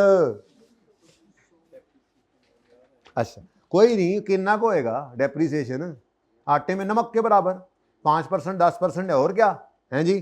तो अब एसेट अच्छा चलो आटे में पानी के बराबर है, और क्या जी बेटा। अब एसेट बढ़ रहा है, डेप्रीसिएशन को भी बढ़ाएं, डेप्रीसिएशन बढ़ाने की एंट्री, डेप्रीसिएशन एक्सपेंस डेबिट, और आसानी के लिए फिक्स्ड एसेट ही क्रेडिट कर दो, क्योंकि बुक वैल्यू पे एसेट पड़ा है ना, आसानी हो जाएगी, सही है। अब ये डेट ऑफ एरर से ईयर एंड तक ये एंट्री कर तब सकते हैं अगर उसने डेप्शन रेट दिया हुआ, प्लांट इज डेप्टेड एट 20% यूजिंग, लेकिन हमें इससे क्या डिमिनिशिंग है या स्ट्रेट है, साल ही यही है पहला गलती का, तो इसी फिगर के ऊपर ही रेट लगा होगा, तो 20% है। और यकम जुलाई 19 से 31 दिसंबर 19 तक 6/12 है, ठीक है। तो डेप्रीसिएशन जी 2500 इंटू 6/12 जी 250 एंड 250, ठीक है जी। अच्छा, अब ये एडजस्टमेंट भी डायरेक्ट हो सकती है, देखती आंखों सुनते कानों, ये एडजस्टमेंट भी डायरेक्ट कर सकते थे ज़बानी। कैसे? पहले तो आपने ये देख लिया एडजस्टमेंट तो आपने की, ऐसे अब सवाल करने हैं। देखो अब ये एडजस्टमेंट आपने की हुई थी ना, अब जब सवाल में आ गया तो जब मैं आपको कुछ सवाल होमवर्क दूंगा तो ऐसी वो एडजस्टमेंट हुई हुई होंगी, तो कर लेना मेहरबानी करके। अच्छा, ये डायरेक्ट कैसे हो सकती थी? आपने एडजस्टमेंट पढ़ी, एडजस्टमेंट ने आपको क्या कहा कि जी एक अपग्रेडेशन थी जिसको उन्होंने रिपेयर बना दिया। अब आपने दिमाग में ओरिजिनल रॉन्ग बनाई, आसान एडजस्टमेंट है ना, ज़बानी हो सकती थी। आपने कहा एसिड डेबिट होना चाहिए था, कैश क्रेडिट तो चुप है ना, सही होगा, एसिड डेबिट होना चाहिए था, रिपेयर डेबिट हो गया। तो सही करने के लिए एसिड को डेबिट करेंगे, रिपेयर को क्रेडिट। अब एसिड फिक्स एसिड को छेड़ेगा, उसके जिन निकालने पड़ेंगे, और रिपेयर एक्सपेंस ने पीएनएल को हिट करना है, क्योंकि पीएनएल हम बना नहीं रहे। अच्छा, अगर हम पीएनएल बना रहे होते, अगर हम पीएनएल बना रहे होते, जैसे आज अब होमवर्क वाले एक 2-3 होमवर्क में होने सवाल, आज तो वीकेंड है ना आपका, और करेक्शन ऑफ एरर को आपने लपेट के बस रखना है आपके, बस अब तुम्हारी तरफ हम नहीं आएंगे, अब तुम हमारे पीछे आओगे। खैर, तो वो 2-3 सवालों में एक सवाल ऐसा भी होगा जिसमें मैंने आपको इस तरह से इनकम स्टेटमेंट देनी है, वो दी हुई सवाल के अंदर क्वेश्चन बैंक का सवाल है, और उसकी करेक्शन कर। अब अगर मिसाल पीएनएल बन रहा होता तो क्या होता, तो परचेज पीएनएल में पड़ा होता, उसके जिन वहीं पे निकालते। परचेज डेबिट मतलब परचेज बढ़, तो परचेज का बैलेंस प्लस होकर बढ़ाना, तो उल्टा आसान हो जाता है। हमने मुश्किल काम पहले कर लिया है। इधर देखो, कॉस्ट ऑफ सेल बढ़, सेल कम हो। अब सेल की फिगर पड़ी होगी पीएनएल में, तो फेस पे सेल आ रही होती है ना, उस सेल को आपने पकड़ना है, डेबिट मतलब कम, सही वाली सेल निकल आएगी। तो इतना आसान है। हमने मुश्किल काम कर लिया है कि इनकम एक्सपेंस का इंपैक्ट प्रॉफिट पे सोच लिया करना, वो इनकम का इनकम पे इंपैक्ट, वो तो बहुत सिंपल हो जाएगा, वो करके प्रॉफिट एडजस्टेड निकल आएगा। आप आज होमवर्क में एक सवाल करेंगे इंशाल्लाह, ठीक है, फिलहाल उसको छोड़े। हाँ, तो मैं कह रहा था डायरेक्ट आपने कहा चल भाई फिक्स एसेट तेरे भी जिन कढ़ा, तेरे जिन कढ़ा, और दूसरा रिपेयर है, वो पहले ही प्रॉफिट बेचारा गया हुआ है, मारे खा रहा है, शुक्र है पहली बचत हुई है उसकी, वरना अभी तक तो तीनों एडजस्टमेंट प्रॉफिट ने मार ही खाई। अब मैं छोड़ो एंट्री को, वो तो पहले भी करवाई थी, आज भी कर दी, डायरेक्ट कोशिश करो ना आसान हो तो फिक्स्ड एसेट पहले गलत वाला उठा लो, 22,590, सवारी लब्बे ना लब्बे, 22,590 फिक्स्ड एसेट्स, बुक वैल्यू है, नेट मतलब बुक वैल्यू है जी, बोलो 22,590। यार ये भी सही मजा नहीं कर रहा। अच्छा जी, अब एक अपग्रेडेशन थी, गलती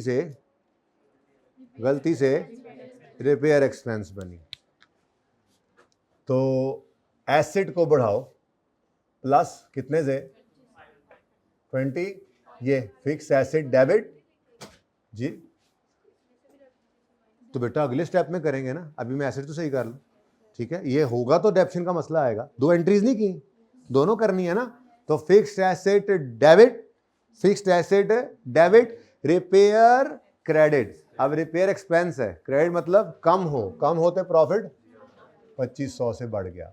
एडजस्टमेंट नंबर अच्छा 7 है, मैं क्या तरतीब ही चल रही। अच्छा, अगली बात, अब ये 2500 एसिड का है, अब डेप्रिसिएशन का मसला आएगा।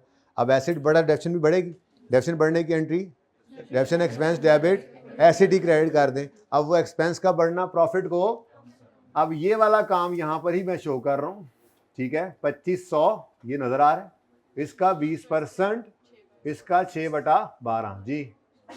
एक्सपेंस डेबिट मतलब एक्सपेंस बढ़ा, एक्सपेंस के बढ़ने से प्रॉफिट कम, तो वो प्रॉफिट कम हो गया, और इधर एसेट क्रेडिट, ठीक है।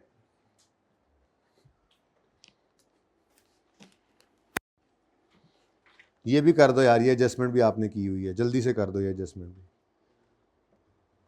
हाँ जी, ये तो बहुत आसान है।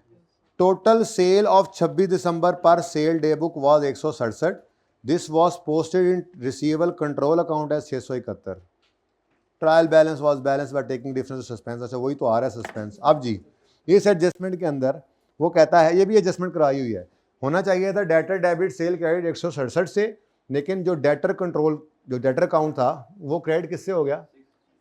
अब ये भी हो सकती है, लेकिन चलो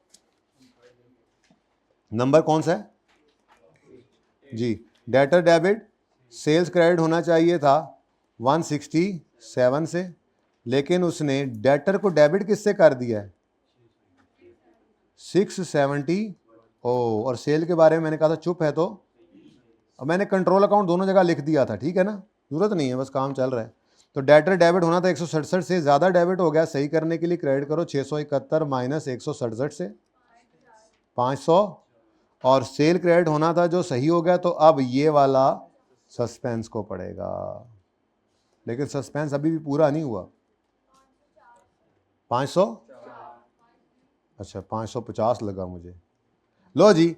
अच्छा अब ये एडजस्टमेंट जो चूंकि सस्पेंस को हिट कर रही है, वैसे तो सस्पेंस भी ब्रैकेट में बन सकता है, जैसे जैसे बाकी सारे लेजर बन रहे हैं ब्रैकेट में, सस्पेंस को भी ब्रैकेट में बना लेते, लेकिन मेरा दिल है कि सस्पेंस अभी तक मैंने क्लास में सिर्फ एक बार बनाया, तो चलो एक बार और बना लेते हैं, ठीक है। तो सस्पेंस वर्किंग नंबर 3 मैंने ओपन कर ली। सस्पेंस सस्पेंस सस्पेंस में अनएडजस्टेड बैलेंस कह लो या एज पर ट्रायल कह लो, जो भी कह लो, गिवन कह लो, लेकिन कौन सी साइड पे है, तो बस इधर गिवन लिख दो, गिवन लिखो, अनएडजस्टेड कैरी डाउन लिखो, एज पर ट्रायल लिखो, एज पर बैलेंस शीट लिखो, जो भी लिखो, बस सही साइड पे सही फिगर लिखो, वर्किंग है, ठीक है। कितना है जी 790 98, ओके। तो 798 पर्चे में ऐसे आपने नहीं करना, आपने नहीं करना है, अच्छा जी 798। अब ये जो एडजस्टमेंट हुई है, इसने किस किस के जिन निकालने हैं, सस्पेंस के, और सस्पेंस का लेजर ओपन कर लिया और इसको उठाकर ले गए हैं फिगर को, ये देखो ना येलोज बढ़ते जा रहे हैं, येलूज, वो येलूज बढ़ते जा रहे हैं, ठीक है। तो ये येलो भी उठ गया और डेटर पहले से ही उठा हुआ है, ठीक है। अब ज़बानी ये एडजस्टमेंट सोचिए आपने कि नहीं ज़बानी सोचनी तो यार ऐसे कर लिया बस, ठीक है, अब चलो जल्दी करो। सस्पेंस डेबिट डेटर क्रेडिट कितने से, एक मिनट, सस्पेंस डेबिट कितने से 504, और डेटर ये पड़ा है क्रेडिट कितने से 504। अब इस एडजस्टमेंट ने प्रॉफिट को हिट ही नहीं किया, क्योंकि सेल सही तो रिकॉर्ड हो गई थी, इसलिए प्रॉफिट को हिट नहीं पड़ी, डेटर गलत था सही हो गया, और सस्पेंस क्योंकि डेबिट क्रेडिट रॉन्ग एंट्री में बराबर नहीं थे, ठीक है। हाँ जी, इसके सामने लिख लें एडजस्टमेंट नंबर कौन सा है, 8 है, अपने समझने के लिए, ठीक है। नेक्स्ट, अब रह क्या गया जी, अब पहले कौन सी करनी है, 4 या 6, 4 कर लो पहले, मैंने कहा इन पे थोड़ा टाइम ज़रा सुकून से लगना है। अब देख लो मैक्सिमम मार्क्स आ चुके हैं, वो 2 एडजस्टमेंट्स जिनमें आपस की बात है, ज़्यादा आसान थी 4, आपने पहले 4 करवाई। अच्छा अब सुनो, an unidentified credit of 294 appearing in the bank statement,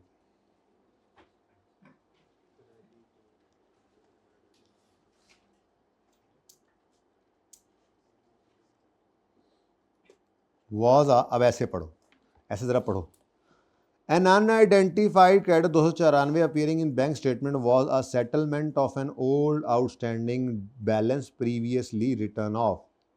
अब 1 मिनट के लिए आगे ना पढ़ें और यहीं तक मुझे बताएं, नंबर 4 एडजस्टमेंट है, यहीं तक मुझे बताएं कि ये क्या है, रिकवरी, वो भी किसकी, रिटर्न ऑफ की। तो इसका मतलब इसकी एंट्री होनी है, भाई साहब जाके देखना ज़रा, एंट्री होने लगे हैं, इसकी एंट्री होनी है बैंक डेबिट, बैंक में है, बैंक डेबिट, अच्छा अभी नोट ना करिएगा, बैंक डेबिट और bad debt recovery income credit, ये इनकम है, ठीक है, कितने से 294, हाँ जी सही है, अच्छा, अब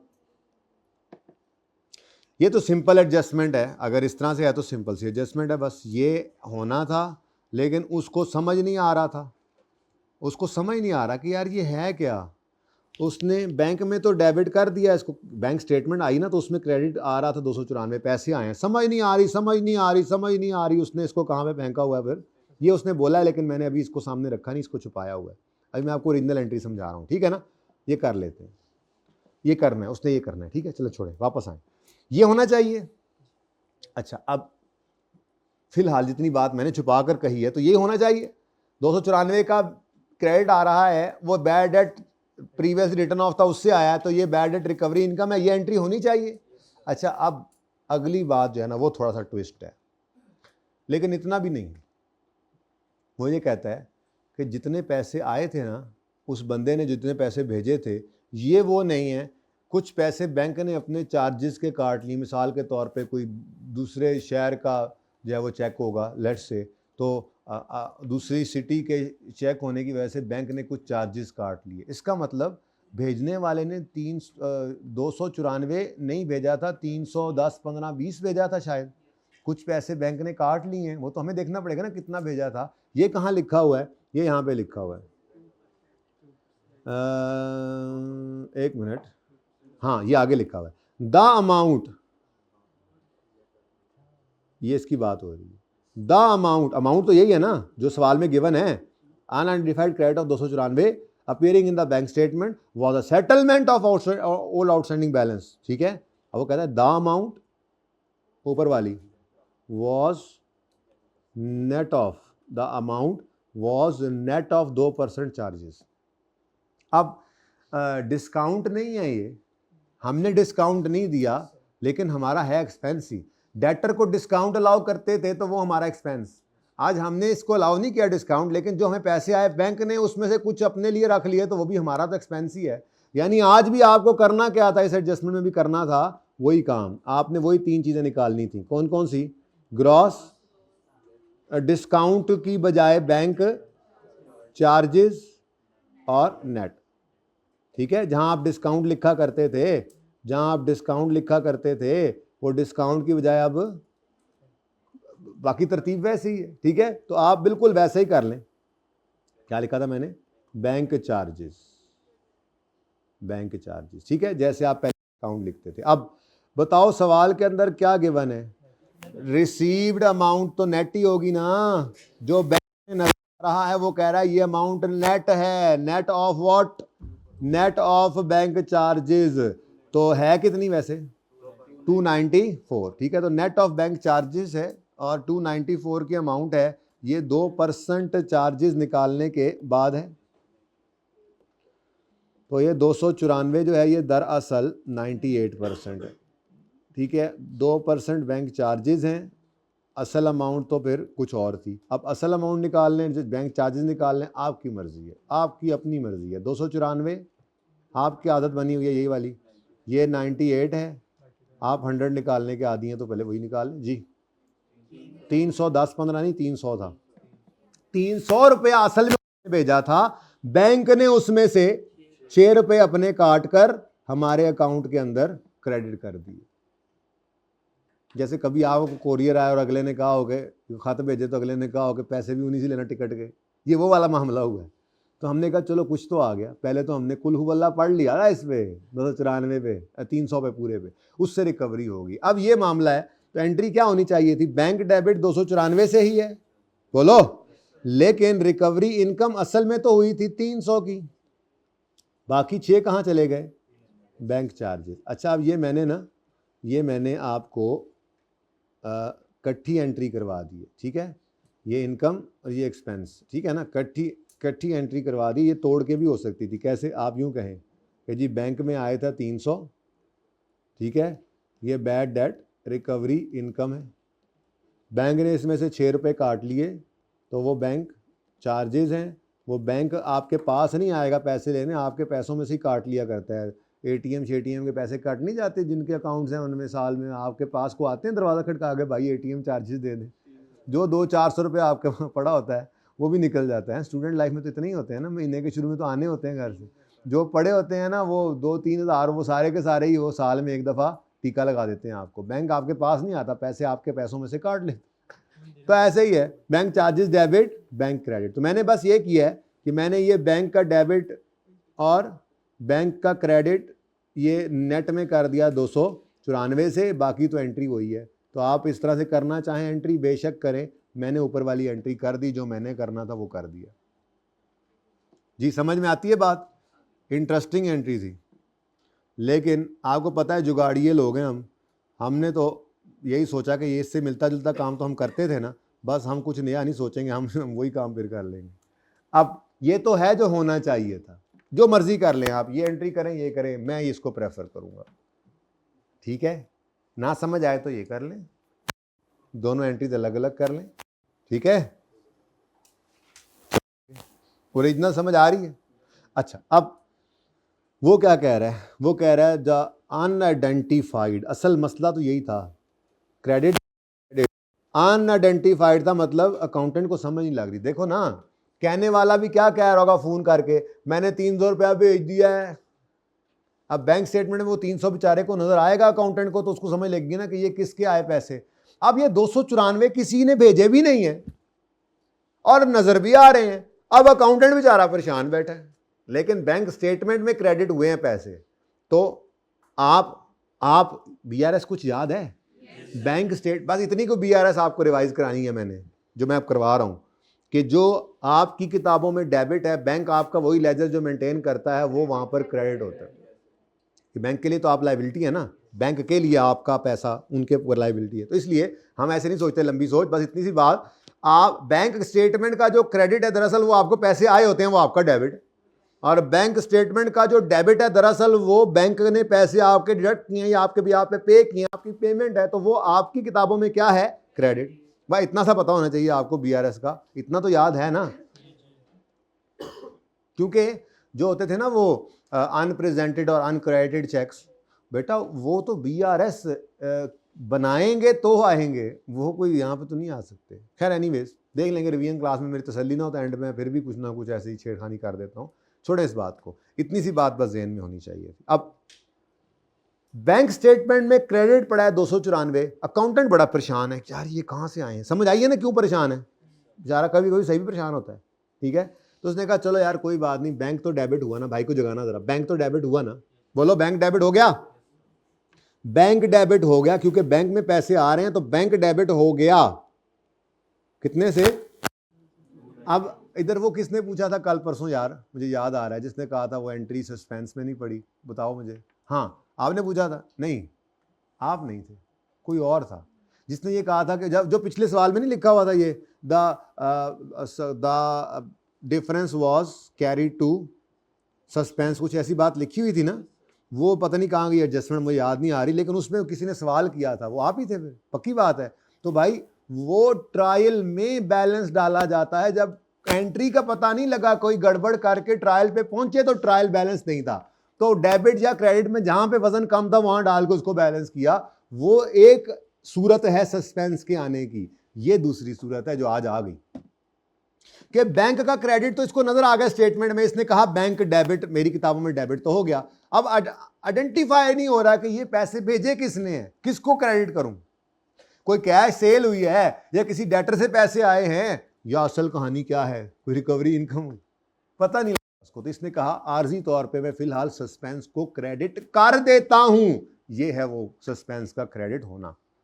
अब पिछली एंट्री में कहीं सस्पेंस क्रेडिट नहीं हुआ था, बल्कि वहां पे सस्पेंस, कितना खूबसूरत सवाल है ना, यहां पे सस्पेंस आया है डेबिट, ये डेबिट क्रेडिट के बराबर ना होने की वजह से, इसमें कहीं आपने सस्पेंस लिखा है, लेकिन इसका असर चलते चलते ट्रायल में पहुंचेगा और ट्रायल को आउट करेगा, और आपने बैलेंस वो सस्पेंस में लिखकर ट्रायल को बराबर करना। ये एक सूरत है सस्पेंस के आने की, ये दूसरी सूरत है, और इसके बारे में सवाल खुद बता देते। अच्छा आप खाली भी छोड़ दें तो करेक्शन हो जाएगी, लेकिन कॉन्सेप्चुअली जो बात गलत है वो गलत है, मैं सही इसलिए करा रहा हूं। अगर इसको खाली भी छोड़ देंगे ना आप, तो करेक्शन करते हुए आपने क्या करना है, बैंक डेबिट होना था हो गया, कुछ ना करें, ये होना था नहीं हुआ करें, होना था नहीं हुआ करें, और एंड पे क्या होना, सस्पेंस नहीं आना। लेकिन कॉन्सेप्चुअली बात सही नहीं है, वो सही करके चलेंगे। ठीक है, जुगाड़ थोड़े पंचर थोड़े ही लगाने, कॉन्सेप्ट में कोई पंचर नहीं लगाते हम, वो तो फिर सब कॉन्सेप्ट सीख लेते हैं, बाद में हम जुगाड़ बनाते हैं यार पेपर में ये कर लेंगे, वो कर लेंगे, ऐसा कर लेंगे, वैसा कर लेंगे, ठीक है। तो सस्पेंस उसने कहा क्या, unidentified credit appearing in bank statement was accounted for, उसकी अकाउंटिंग क्या की उसने, was accounted for wrong entry in suspense account. तो फिलहाल उसने क्या कर दिया, उसको सस्पेंस में क्रेडिट कर दिया। नहीं समझ आ रही थी बेचारे को, और बात भी सही है यार, मतलब जो बंदा जिसने पैसे भेजे हैं वो कह रहा है मैंने 300 भेज दिया है, अब 300 कहीं नज़र आए तो वो करे कि यार ये उसके पैसे आए। तो फिर जब इन्वेस्टिगेशन की थोड़ी सी पता लगा इट वाज डिस्कवर्ड, फिर पता लगा कि क्रेडिट क्या था, बहुत ज़्यादा सेटलमेंट ऑफ सारी कहानी मैंने आगे बता दी। तो ठीक है, तो अब जब पता लगा है तो फिर सही है, अब सही कर लो। बैंक डेबिट होना था हो गया, कुछ ना करें। बैंक चार्जेस डेबिट होने थे, नहीं हुए, करें। ये बैंक चार्जेस जो हैं ये पीएनएल में जाएंगे ना, एक्सपेंस है, बढ़ रहा है एक्सपेंस, कितने से, 6 से। और bad debt recovery income credit होना था, नहीं हुआ, कर लें। Bad debt recovery income PNL में जाएगी कितने से, 300 से। और अब एंट्री चुप हो गई, बल्कि चुप कहाँ हो गई, सस्पेंस क्रेडिट कर दिया था उसने। अच्छा चुप होती तब भी यही करते डेबिट, चुप नहीं, उसने कहा, उसने खुद सस्पेंस बना लिया, तो खुद सस्पेंस बना लिया। आज ये सही भी था, हक पे भी था, समझ नहीं आ रही थी इसको सस्पेंस की, ठीक है। तो सस्पेंस जो क्रेडिट हुआ पड़ा इसको क्या कर दें, तो अगर कोई यहाँ पे रॉन्ग एंट्री में इसको नाम ही लिखता ना तो करेक्टिंग एंट्री फिर भी यही बननी थी, लेकिन कॉन्सेप्चुअली वो बात सही ना होती। इसलिए मैंने आपको 294 की बात बताई कि उसने एंट्री की है, ये जनाब 294 आ गया। अब जी स्टूडेंट को मसला ये अब ऐसी एंट्री है कि इसको ओरिजिनल रॉन्ग रेक्टिफाइंग में कर लेना चाहिए था। अब बैंक चार्जेस पीएनएल को हिट करेंगे, अदर इनकम को हिट कर, इनकम पीएनएल को हिट करेगी, और सस्पेंस पहले ही ओपन है। अच्छा वैसे आपस की बात है, एक ही सवाल हुआ है, तो खैर है कोई बात नहीं, मैं वो जो सवाल किया है ना भाई के मशवरे के मुताबिक उससे जीपी नेट प्रॉफिट समझा दूंगा, और आपके 2-3-4 सवाल होमवर्क में होंगे। आपका संडे खूब मज़े का गुजरेगा, आपको मज़ा आएगा। आज संडे आपका ऐसा आपको दीवाना कर देगा करेक्शन ऑफ एरर का, ठीक है। लेकिन फिर मंडे से मैं उस पर रोक लगा दूंगा। फिर शेयरमेंट इक्विटी जब ख़त्म होगा और IAS 8 शुरू होगा तो ये फिर साथ साथ चलेगा, मतलब उसमें एडजस्टमेंट आती है। जो मैंने कहा था ना, पिछले किसी साल का एरर पकड़ा जाएगा, सही करेंगे, करेक्शन ऑफ एरर ही होगी। पॉलिसी चेंज भी इसी से यूज़ करके हम कंसेप्ट लेकर चलेंगे ओरिजिनल रॉन्ग की तरह से। चलें खैर छोड़ें, बड़ी हेल्प करने जा रहा है ये आपकी, आगे जाग के बैठे ज़रा, इसलिए अब जाग जाएं, आसपास वालों को भी जगा दें जी। बैंक चार्जेस एक एक्सपेंस है, एक्सपेंस डेबिट, एक्सपेंस बढ़ा, एक्सपेंस का बढ़ना प्रॉफिट को कितने से, 6 से, एक्सपेंस बढ़ गया। और नहीं एक मिनट, और एक बाद में करते हैं, और सस्पेंस डेबिट, ये एंट्री तरह पूरी हो जाए ना। Bank charges expense debit, expense का बढ़ना प्रॉफिट को कम कर गया, सस्पेंस 294 से डेबिट। और तीसरी चीज क्या है, bad debt recovery income credit. अब इनकम क्रेडिट मतलब बढ़ रही है, इनकम का बढ़ना प्रॉफिट को बढ़ाएगा, कितने से। अब कोई बच्चे कहेंगे हम 294 से नेट एंट्री कर लेते, तो कर लेते, बिल्कुल सही है। उसने कौन सा कहा है कि आप अलग अलग एंट्रीज करके दिखाओ, ओके। तो ये एंट्री ऐसे भी हो सकती थी, 294 से bank debit, bad recovery income credit होना चाहिए था, लेकिन फिर चार्जेस मिस कर जाते ना, उसको समझ ना आती, मैंने इसलिए खोल के ये बयान कर दिया। यहाँ पे आप नेट कर सकते थे। एडजस्टमेंट नंबर 4 के 2 इम्पैक्ट्स आ गए अलग अलग, आप इकट्ठा भी कर सकते हैं, यही ब्रैकेट में -6 + 300 कर देते, चलेगा, तोड़ेगा बल्कि, ठीक है। चलें आगे। और एक एडजस्टमेंट रह गई यार, लेकिन उसके लिए भी मुझे थोड़ी सी डिस्कशन करनी पड़ेगी, डिस्कशन। अच्छा अब वो 15 मिनट रह गए हैं जो आपसे मांगे थे, तो 15 से 20 मिनट ऊपर हो सकते हैं, क्योंकि आपको आज मैंने ये मौका रोज़ रोज़ मुझे नहीं, बल्कि ये सेशन में एक दफ़ा ही मिला है, फिर नहीं मिलना। अच्छा सरदान अल्लाह उनको सेहत से रखे, छुट्टी तो उन्होंने करनी नहीं है, मजबूरी से एक होगी उनकी, तो आज मौका है, आज मैंने पढ़ा लेने दो। अच्छा जी, मेरा सवाल, आपने बचपन में ये चीज़ पढ़ी होगी, बहरहाल मेरा सवाल है आपसे जी स्टूडेंट, करवा दें जी। मेरा सवाल कहाँ गया, हाँ मेरा सवाल, अगर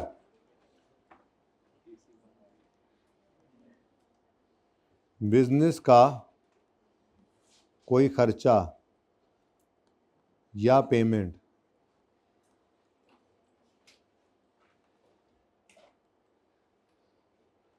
बल्कि यूँ डायरेक्ट ही कर लें, अगर बिजनेस की कोई पेमेंट, जिसमें खर्चा और हर चीज़ आ जाएगी ना, अगर बिजनेस की कोई पेमेंट, ये आपका इंट्रो का फिर कॉन्सेप्ट टेस्ट होने लगा है। अगर बिजनेस की कोई पेमेंट ओनर अपने पर्सनल अकाउंट से कर दे, यानी कैश से, घर वाले कैश से, अपनी जेब से कर दे, ओनर अपनी जेब से कर दे, जेब ही कर देते हैं, जेब आप कैश भी हो सकता है, जेब बैंक में पैसे हो सकते हैं, अपनी जेब से कर दे, तो इसको आपने क्या कहा होता था? ओनर घर से, यूँ समझो कैपिटल ले आया। ओनर घर से, ये क्या है, ट्रांजैक्शन विद ओनर्स हो जाती है ना इस तरह से, ये बिजनेस की ट्रांजैक्शंस हम कहते हैं, ट्रांजैक्शंस विद ओनर। ओनर के साथ क्या ट्रांजैक्शन हुई जी? बिजनेस, वो बिल आया हुआ है जी, बिल आया हुआ है जी, बिजनेस, दुकान, आपने कोई बिजनेस शुरू किया है ना, नया नया बिजनेस है, उसका बिजली का बिल आ गया। आप अभी उस बिजनेस में, उस दुकान में अभी इतनी अर्निंग ही नहीं की है, आपने कोई जो है वो भेड़ बकरियों का फार्म खोल लिया है, ठीक है, अब उस पर आपने मुलाजिम रखा है, उनकी तनख्वाहें ड्यू हो गई हैं, अभी आपने फार्म खोला ही है, वो तो बकरियां बच्चे देंगी, बड़े होंगे, फिर आप बेचेंगे, तो कोई इनकम तो हुई नहीं, लेकिन खर्चा तो आ गया। अब आपने अपनी जेब से मुलाजिम की तनख्वाह पे कर दी, बिजनेस में जो पैसे लगाए हुए थे उसकी तो एंट्री आपने की थी ना, कैश डेबिट कैपिटल क्रेडिट, और फिर उस कैश से आपने जो है वो अपना फार्म बना, बकरियां खरीद, चारा खरीद, कर ही रहे थे खर्चे, वो पैसे ख़त्म हो गए मिसाल के तौर पे। अब आप, मंथ एंड आ गया, मुलाजिमों ने कहा हमारी तनख्वाह, आपने कहा हो, आपने कहा अच्छा यार ये पकड़ो ना फिलहाल, एंट्री बाद में करेंगे, आप हैं तो आप अकाउंटेंट, एंट्री करेंगे, आपको पता है कि बिजनेस अलग है, ओनर अलग है, तो ये ओनर के साथ ट्रांजैक्शन है, बिजनेस का खर्चा था सैलरी एक्सपेंस, बिजनेस का खर्चा ओनर ने अपनी जेब से पे कर दिया, तो ये खर्चा तो डेबिट हुआ बिजनेस के अकाउंट में, लेकिन कैश क्रेडिट नहीं हुआ बिजनेस का, ये ओनर घर से ले आया, तो इसको यूं कहोगे कैपिटल क्रेडिट है। यानी कि अगर दो एंट्रीज करो ना, दो एंट्रीज तो यूं बनेगी कि आप अज्यूम करेंगे कि बिजनेस में कैश आया ओनर से 500 रुपये का, आपने सैलरी जो पे की, और फिर साथ ही ये कैश आपने पे कर दिया, तो वो सैलरी एक्सपेंस डेबिट और कैश क्रेडिट। अब ये तो आप अकाउंटेंट्स की नज़र है ना, ठीक है, लेकिन एक आम आदमी जिसका बिजनेस चल रहा था बकरी भेड़ का, उसने तो यही कहना है कि जी ये मैंने तनख्वाह जेब से पे कर दी है। आपने कहना है भाईजान आपने जेब से पे की भी है ना, हम मुंशी ऐसे नहीं आपके लगे हुए, आपने ये कैश का आना, कैश का जाना हमारे दिमाग में तो चल रहा है ना, ये हुआ है, आप ये एंट्री पास करवाएंगे कि जी एक्सपेंस डेबिट हुआ है और कैपिटल क्रेडिट, ठीक है। तो ये डायरेक्ट एंट्री यही किया करेंगे कि अगर बिजनेस की कोई भी पेमेंट, अच्छा बिजनेस के ऊपर लोन था, किस्त पे करने की बारी आ गई, ओनर ने अपनी जेब से किस्त पे कर दी, बैंक से गुजर रहा था, बैंक कैश, ये बिजनेस के दराज से कैश निकालने की बजाय जो अपना पर्सनल कैश उसके पास फिर रहा था वो उसमें से पेमेंट करके आ गया, तो ये क्या है, बिजनेस की लायबिलिटी है, ओनर ने पे की है, तो ये क्या है, कैपिटल, ठीक है। अगर बिजनेस की कोई पेमेंट ओनर अपनी जेब से कर दे तो उसकी एंट्री वो क्या है, वो ड्राइंग है, ठीक है, उसकी एंट्री क्या होगी, ड्राइंग डेबिट, और सॉरी वो खर्चा, सॉरी वो दूसरा है, वो दिमाग में अगली बात चल रही है जी, जो वो वाला रेलेवेंट अकाउंट डेबिट, वो एक्सपेंस भी हो सकता है, वो लायबिलिटी भी हो सकती है, पहले एक्सपेंस बुक हो गया, अब लायबिलिटी पड़ी हो, लोन की लायबिलिटी, वो रेलेवेंट जगह डेबिट करके आपने कैपिटल क्रेडिट कर देना, ठीक है।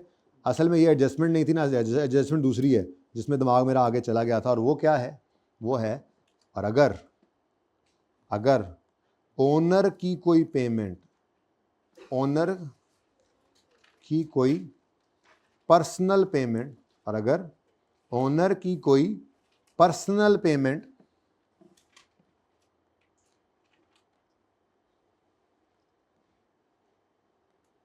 अगर ओनर की कोई पर्सनल पेमेंट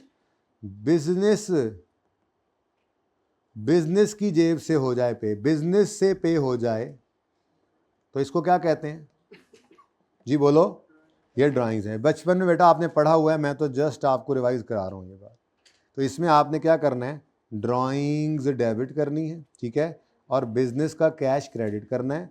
अब ये कैश जिस बिजनेस से निकला है ये बिजनेस के पर्पस के लिए नहीं है, बल्कि ओनर के पर्सनल यूज़ के लिए है। अब वो किसी मकसद के लिए भी हो सकता है, किसी मकसद के लिए भी हो सकता है, ठीक है। अब ये भी दो एंट्रीज अज्यूम कर सकते हो, क्या? ड्राइंग डेबिट नहीं करो, पहले आप ये कह सकते हो कि, बल्कि सीधी सी बात है यार, बस ठीक है, दो सोच के क्या करना है, सादा बात रखो, ऊपर वाली को छुपाओ, बस ये सादा बात याद रखो, बातें जितनी बढ़ाते जाओ। अगर बिजनेस की कोई पेमेंट ओनर ने अपनी जेब से कर दी तो यूं समझो कैपिटल है, तो कैपिटल क्रेडिट होना है, डेबिट जो हुआ है वो कर लो। और अगर ओनर का कोई खर्चा, कोई लायबिलिटी बिजनेस के कैश से पे हो गई है तो यूं समझो ये ड्राइंग है, ठीक है। यूं समझो ये बिजनेस से ओनर निकाल कर ले गया है, तो ड्राइंग डेबिट कैश क्रेडिट, ठीक है। यहां तक कोई मसला है? अच्छा, अब एडजस्टमेंट पढ़ें। आ चेक ऑफ, नहीं सॉरी केडी है 6 है, ऑपरेटिंग, इसको जरा छोड़ो एक मिनट के लिए। इंश्योरेंस प्रीमियम जो है ना, इंश्योरेंस प्रीमियम, ये तो गलती है ना, गलती। इंश्योरेंस प्रीमियम ऑफ 900 पे हुआ है ड्यूरिंग, ये बड़ी इंपॉर्टेंट एडजस्टमेंट्स हैं, ये इससे पहले मैंने आपको नहीं करवाई हुई इस तरह की एडजस्टमेंट्स, तो ये दो एडजस्टमेंट्स कीमती थी बड़ी, बाकी तो सब हुई हुई थी, यहाँ नहीं हुई थी, कहीं और हो गई थी, इतनी सादा सादा थी, ठीक है। लेकिन अब यहाँ हो गई हैं तो आगे कहीं भी होंगी, अब इनको आप काबू कर सकते हैं, ठीक है जी। इंश्योरेंस प्रीमियम 900 का है, paid during the year, out of which 200 pertains to owners residential premises. Policy valid है अप टू 30 जून 20, हमारा साल एंड हो रहा है 31 दिसंबर 19। अब मामला क्या हो गया? मामला ये हो गया कि 900 रुपया पेमेंट की है आपने, जिसमें से 200 रुपया क्या है? ओनर की पर्सनल, ओनर की अपनी प्रेमिसेस के लिए, ठीक है। तो ड्राइंग्स डेबिट और कैश क्रेडिट, 200 तो इधर चला गया, बाकी जो बचता है 700, ये है बिजनेस का खर्चा। यानी मेरी बला से वो प्रीपेमेंट रिकॉर्ड कर रहा है या नहीं कर रहा अपने खातों में वो ओनर जाने, और उसके घर में उसकी अपनी घरवाली जो है ना वही अकाउंटेंट है उसकी, ठीक है ना, तो उसकी घरवाली जाने और वो जाने उसने उसको एक रूल की 200 की क्या एंट्रीज की हैं, क्या अकाउंटिंग की है, हमें उससे सरोकार नहीं है। हम बिजनेस के मुंशी हैं, ठीक है। तो हम अपने बिजनेस के बारे में कह रहे हैं कि भाई ओनर भाई 200 रुपये आप घर ले गए हो हमारी तरफ से, हालांकि पेमेंट इकट्ठी कहाँ से हुई है? तो एक चेक बना होगा, वो ओनर का भी साथ ही इंश्योरेंस वालों ने वो पॉलिसी दे दी होगी, ओनर की भी पर्सनल पॉलिसी भी साथ ही आ गई होगी, पेमेंट यहीं से हो गई होगी। अकाउंटेंट क्या कहते हैं? ये 200 तो आपका अपना है, इसको तो रखो साइड पे, ठीक है। अब रह गया पीछे क्या चीज़ जी? 700। आप ये 700 की आप एक्रूवल की सारी एंट्रीज करें। क्या एंट्री करोगे? आप कहोगे जी 30 जून अगले साल तक जाना है ना, तो फिर क्या एक्सपेंस में कितना जाएगा? 700 का 6/12 कितना? बाकी क्या है? प्रीपेड इंश्योरेंस है, जो भी इंश्योरेंस ही है ना, तो प्री पेमेंट है, ठीक है, वो भी कितना आ गया? बैलेंसिंग, और सही है 700 माइनस 350 या जो भी कर लो, ठीक है, बस पता है आपको। बाकी कितना है? बाकी किधर के लगा जी? प्री पेमेंट में, और बाकी का कैश या बैंक जो भी है, कैश या बैंक देख लेंगे, सवाल मैंने ध्यान से पढ़ा नहीं है। 700 पूरा ये क्रेडिट, ठीक है। अब ये एंट्री होनी चाहिए। अब इन दोनों एंट्रीज को अगर मैं मिला के कर लूं तो कोई मसला तो नहीं है। ये मैंने आपको समझा दिया एडजस्टमेंट, ठीक है, एडजस्टमेंट समझा दी। अब मैं चाह रहा हूं कि इनको मैं इकट्ठी कर दूं ताकि मेरी करेक्शन आसान रहे, बाकी आप इनको तोड़ के भी करें तो करेक्शन तो फिर भी हो जाएगी, ठीक है। मैं इनको इकट्ठा कर कैसे रहा हूं? मैं कह रहा हूं यार पूरे 900 का कैश करें या बैंक करें? कैश ही कर दें, चलो कैश ही कर दो। पूरे 900 का आप जो है वो कैश क्रेडिट करो इकट्ठा ही। तो कैश क्रेडिट हो गया कितने से? 900 से, ठीक है। उसके बाद ड्राइंग्स डेबिट, ये तो सीधा बारो बार लै गए ना असी। फिर एक्सपेंस डेबिट, और फिर प्री पेमेंट डेबिट कितने से? 350। और ठीक है, तो ये एंट्री मैंने इकट्ठी कर दी ताकि मेरी ज़रा करेक्शन आसान हो जाए। आपको इसमें कोई मसला तो नहीं है तो जो मर्जी करें, मैं क्या करूँ नहीं बताएं, कोई मसला है तो साथ वाले को बताएं, मुझे ना बताएं। अच्छा चले मुझे ही बता दें, ये इस एडजस्टमेंट में कोई मसला है तो बताएं। समझ? जी जी जी जी।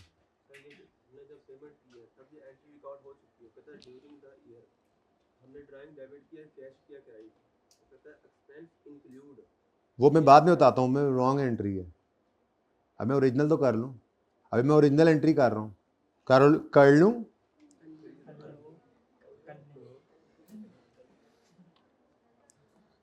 एक मिनट, चल भाई, ये तो इधर ऐसे ही लिखा था, असल में तो इसकी था ये है। आ जाओ अपनी जय पे, अपनी जगह पे। Oh my god, you are in so much anger. Overstated भाई कह रहा है, ओवरस्टेटेड है। अभी इसको हम औकात में लाते हैं, पता नहीं बचेगा की, लेकिन चलो कोशिश तो साढ़े जिम्मे है। चलो, सुबहान अल्लाह, कितनी प्यारी एंट्री हो गई। ठीक है जी, ये एंट्री समझ में आती है। एडजस्टमेंट नंबर कौन सा है? 6। ठीक है जी। अच्छा जी, अच्छा भाई, ये तो होना चाहिए था। अब हुआ क्या है, देखो भाई, कैश तो 900 से क्रेडिट हो गया होना है, उसमें तो मसला नहीं है। अब ये जो मैं पहले बता रहा था, बड़ा जालिम तरीका है ये उसका रॉन्ग एंट्री बताने का।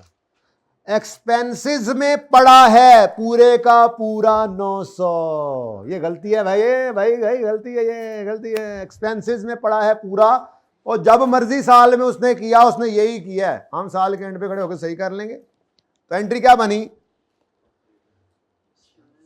शोरेस, क्या एंट्री बनी? उसने क्या कर दिया है, उसने एक्सपेंस डेबिट, मैं एक्सपेंस ही लिख रहा हूं सिर्फ, ठीक है ना, आसानी के लिए। ठीक, एक्सपेंस डेबिट, कैश क्रेडिट 900 से।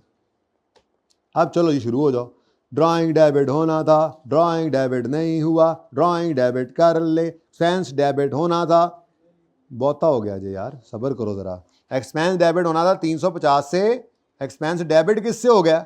900 से। तो सही करने के लिए क्या करोगे? क्रेडिट कितने से? 500। तो 900 माइनस 350 कर लेते हैं ना, कितना आया? 550 से।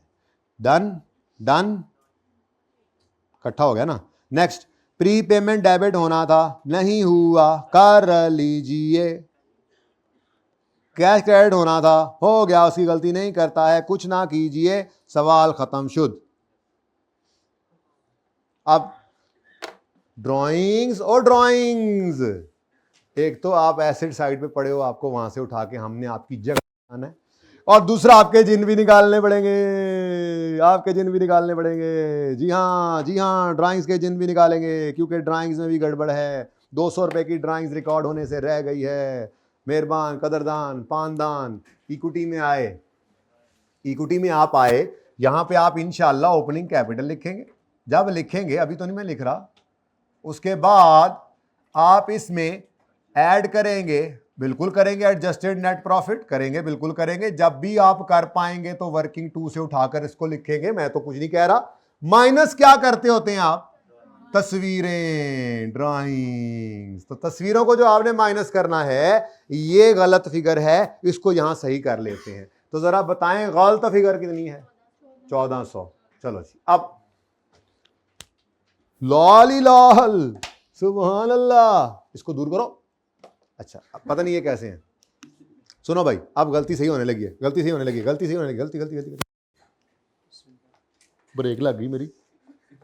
ड्राइंग्स डेबिट, ड्राइंग्स को कम कर लूं, बढ़ा लो। देखो वो डेबिट चीज थी, लेकिन गलत साइड पे पड़ी थी, हम जहां पे उसने होना था वहां ले आए। करेंगे यहाँ पे लेस इंशाल्लाह थोड़ी देर में, जो सही फिगर होगी। ठीक है, अब ड्राइंग्स की तो एडजस्टमेंट कर लो। ड्राइंग्स को क्या करना है? बढ़ाना है। तो ड्राइंग्स डेबिट 200 से। Prepaid insurance debit. अच्छा, अब दो यहां पे ऑप्शंस हैं, क्योंकि प्री पेमेंट उन्होंने रिकॉर्ड नहीं की थी, तो मुझे ये कहने की जरूरत तो नहीं है, और बल्कि यार इसका कोई अदर रिसीवेबल्स आ नहीं रहे, तो करंट एसेट में आना, लेकिन कोई अदर रिसीवेबल कहीं पड़े हैं? अगर होते तो मैं उनमें ऐड कर देता। अब ये कोई बात नहीं है, ये नई चीज है, इसको नए सिरे से ही रिकॉर्ड कर देते। ठीक है, तो pre paid insurance current assets के अंदर जाके लिख लेते हैं। अगर अदर रिसीवेबल पड़े तो मैं उनमें ऐड कर देता, जान छुड़ा लेता, लेकिन कोई नहीं है ना। अब ये स्टॉक में तो नहीं ना आता, ये ट्रेड रिसीवेबल तो नहीं है, कैश एंड बैंक तो नहीं है, अदर रिसीवेबल्स के अंदर पड़ा हो सकता था, वो है ही। ठीक है, तो वो है नहीं, तो इसलिए आप खुद से लिख लें, इंश्योरेंस ही लिख लें, अदर रिसीवेबल भी लिख सकते हैं, आपकी मर्जी है। ठीक है, अब एंट्री हो रही है, देखो ड्राइंग्स डेबिट, सही है। उसके बाद इधर देखो, प्रीपेड इंश्योरेंस कितनी है? Prepaid insurance debit, balance sheet में, बैलेंस शीट में मैं लिख देता हूं प्रीपेड इंश्योरेंस।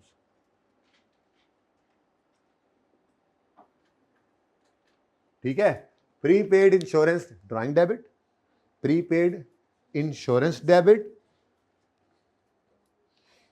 ऐसी एडजस्टमेंट्स को बिल्कुल रॉन्ग रेक्टिफाइंग से किया करें।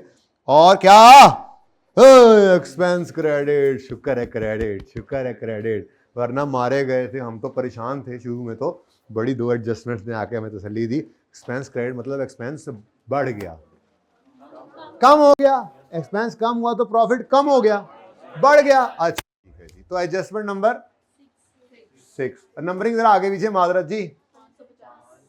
एक्सपेंस कम हुआ तो प्रॉफिट बढ़ गया, ठीक है।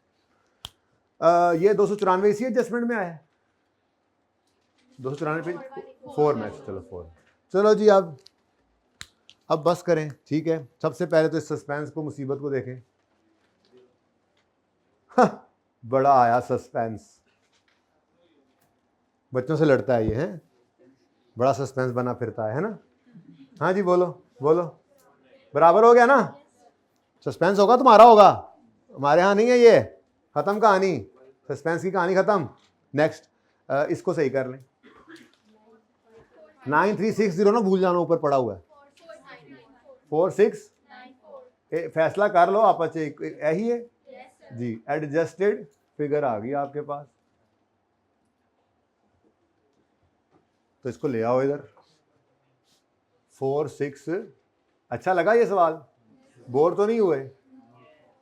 थोड़े बोर हुए होंगे, लेकिन ये काम तो पहली बार ही किया ना, एडजस्टमेंट्स कुछ रिपीट होंगे। अब एडजस्टमेंट इसीलिए तो मैंने कम से कम इस दफ़ा चीज़ें इकट्ठी करा के फिर छोड़ा आपसे, सवाल आपसे कराऊंगा अब इंशाल्लाह, ठीक है। Next is nothing is just totals is 24840।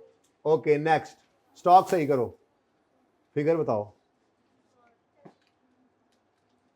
14,000 आता है, हाँ जल्दी कर लो ना प्लीज जी। नेक्स्ट,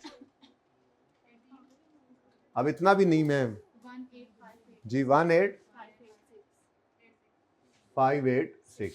उसके बाद cash and bank, grand total asset side का, जरा इक्विटी के सामने सामने फिगर आ रही है, माफ कर देना, असल में वो बस थोड़ा तंग ही पड़ गई, ऊपर थल्ले खुला डुला काम हो गया जी। एक गड़बड़ हो गई है, एक गड़बड़ की है आपने, और आप बोल भी नहीं रहे, असल में आगे जरूरत है ना उसकी। देखें, आपको इंश्योर करना है कि आपकी बैलेंस शीट में सब फिगर्स उठाएंगे, मैंने कहा था। अब देखो तो सब फिगर्स पीली हो चुकी हैं, एक ओपनिंग कैपिटल नहीं पीला हुआ और एक डिस्काउंट रिसीव नहीं पीला हुआ। भाई ओपनिंग कैपिटल तो उठ के चला जाएगा बैलेंस शीट में, जहां मैंने लिखा था, कितना था? 32240। अच्छा, एक ये तो ओपनिंग इधर आ गया, और दूसरा डिस्काउंट पड़ा है, इसको यहां से, ये लायबिलिटी बनी हुई है ना, यहां से खत्म करो, इनकम है, तो इसको यहां से डेबिट करो। एंट्री करूं या रहने दूं? एंट्री का, अगर एंट्री कोई करना चाहे, रेक्टिफाइंग एंट्री है ये रेक्टिफाइंग एंट्री है, को करना चाहे तो, लेकिन उसका एडजस्टमेंट कोई नहीं है। ये फेस पे ही गलती हुई पड़ी थी कि उसने डिस्काउंट लायबिलिटीज के अंदर से डिस्काउंट रिसीव्ड इनकम लिखा हुआ है। हाँ, ये उस जमाने में इनकम होती थी जिस जमाने का ये सवाल है, ठीक है। तो डिस्काउंट रिसीव्ड, हम तो अब क्या किया करते हैं, परचेजेस, ठीक है, तो मैं वही लिखूंगा, डिस्काउंट रिसीव्ड को ये कर लेते हैं, ठहरो। डिस्काउंट रिसीव्ड जो उसने लिखा हुआ है वो डेबिट करो, कितना है? 483, और इसको आपने क्रेडिट कर देना है परचेजेस में। ये आपके पीएनएल का आइटम है, लायबिलिटी नहीं है। तो ये कोई करना चाहे तो ये एंट्री है बच्चों, कोई करना चाहे तो ये भी एंट्री थी, क्योंकि उसने तो लायबिलिटी बना के रखी हुई है ना। बोलो, उसकी करंट लायबिलिटी में नजर आ रहा है कि नहीं? हम कह रहे हैं लायबिलिटी नहीं है यार, लायबिलिटी को रिवर्स करो। ये डिस्काउंट रिसीवेबल लायबिलिटी होता है भला, तुमने लायबिलिटी में रखा हुआ है, डेबिट करके इनकम बनाओ। तो प्रॉफिट सही नहीं है। एक मिनट जरा प्लीज़, एक एडजस्टमेंट और डाल दें, ज़रा माजरत के साथ, थोड़ा सा मैं जल्दी कर गया। असल में बस ये टोटल करा गया हूँ, वरना यहाँ पे आके ही बताना था कि कैपिटल प्रॉफिट सही है या नहीं है, लेकिन बस वो फिर मेरे माजरत में भूल गया जी। एडजस्टेड नेट प्रॉफिट निकालने से पहले आपने यहाँ पे लिख देना है डिस्काउंट रिसीव्ड। तो डिस्काउंट रिसीव्ड जो है ये क्रेडिट हो रहा है, यानी परचेजेस क्रेडिट हो रही हैं, एक्सपेंस क्रेडिट हो रहा है, एक्सपेंस कम हो रहा है या इनकम बढ़ रही है, जो मर्जी कह लो। भाई हम तो अब ये करते हैं ना, इनकम नहीं रखते, हम एक्सपेंस को कम करते हैं, परचेज कम हो रही, बात तो एक ही है ना। नहीं समझ आई ये बात? ये बात तुम्हें नहीं समझ आ रही? क्या समझ नहीं आया है? नहीं, कहाँ से समझ नहीं आई? ये एंट्री समझ आई है? देखो हमारी शक्ल मुझे बता रही थी ना, ये क्या है करंट। जी बेटा, अच्छा वो तो मैंने खुद ही याद कराया, इसने याद क्यों नहीं कराया फिर मुझे? अच्छा सुनो, लाइबिलिटीज में आपको एक लाइबिलिटी नाम नजर आ रही है, इसका नाम डिस्काउंट रिसीव्ड है। क्या ये लाइबिलिटी है? नहीं, क्या ये लाइबिलिटी है? कहते हैं हाँ। डिस्काउंट रिसीव्ड लाइबिलिटी है या इनकम है? तो ये गलत लाइबिलिटी बनाई है उसने, तो लाइबिलिटी को ख़त्म करो। तो liability debit, discount received liability नाम की चीज़ जो उसने बनाई हुई है, लाइबिलिटी थोड़ा ही है ये, इसको डेबिट करो, लाइबिलिटी डेबिट करो, जिसको उसने डिस्काउंट रिसीव्ड के नाम से रखा हुआ है। ये लाइबिलिटी नहीं है, ये इनकम है। तो लाइबिलिटी डेबिट और इनकम क्रेडिट, वो परचेजेस में आजकल हम क्रेडिट करते होते हैं, तो ये एंट्री है।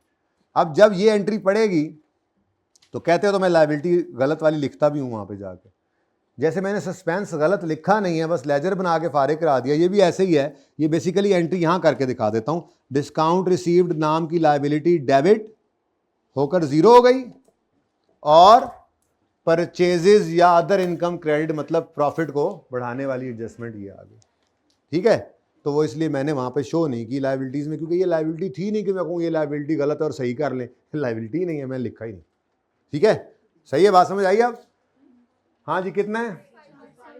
51। इतना ज़्यादा नहीं बेटा, ये तो दस दो, खुदा का नाम मनो, देखो सही की पैर 480, हद होगी कसम से जी। 5174, बहुत माजरत, ये ज़रा आपको थोड़ा सा मैंने ये ज़रा तंग किया जी। 51, अच्छा चलें जी, टोटल कर रहे थे हम, अच्छा भला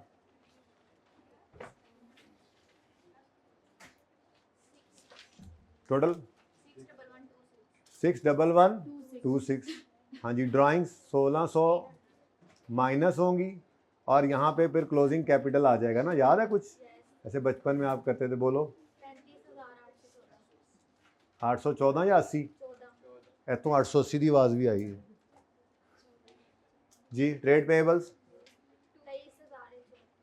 132, अदर पेएबल्स ग्रैंड टोटल 1 2 3 का, वाह वाह वाह वाह, सुभान अल्लाह, 61126।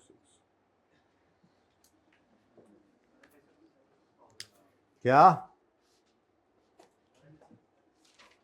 जी? What? I have totalled it, I have saved my time. Okay, काहे के चक्कर आ रहे हैं तुम्हें? वो जो तुमने मुझे दिए थे ना पूरे सेशन, वो वापस आ रहे हैं तुम्हें। चलो जी, 30 सेकंड के लिए आंखें बंद करके लंबे लंबे सांस ले लें, चक्कर खत्म हो जाए। बस मैं सिर्फ 2-4 मिनट कुछ बात करके फिर छुट्टी कर रहा हूँ। ओके, आपका होमवर्क है, पहले तो होमवर्क बता दूं। क्वेश्चन बैंक का क्वेश्चन नंबर, ये पास पेपर का क्वेश्चन नंबर 5 है। 3 सवाल होमवर्क में है, लेकिन एक छोटी सी डिस्कशन सुन के ही छुट्टी मिलेगी। वही वाली बात है, अब्दुल वहीद भाई वाली बात ही हेल्प दे जाएगी। जो सवाल किया है ना सबसे आखिरी, उसमें प्रॉफिट एडजस्टमेंट सिखानी है आपको। अच्छा, कौन सा क्वेश्चन बैंक के तो नहीं चल पड़े ये? अच्छा जी, क्वेश्चन बैंक में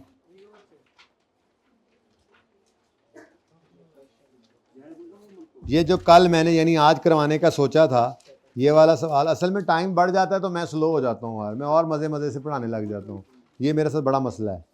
तो कोई बात नहीं, आप ये होमवर्क नंबर 2 ये करेंगे,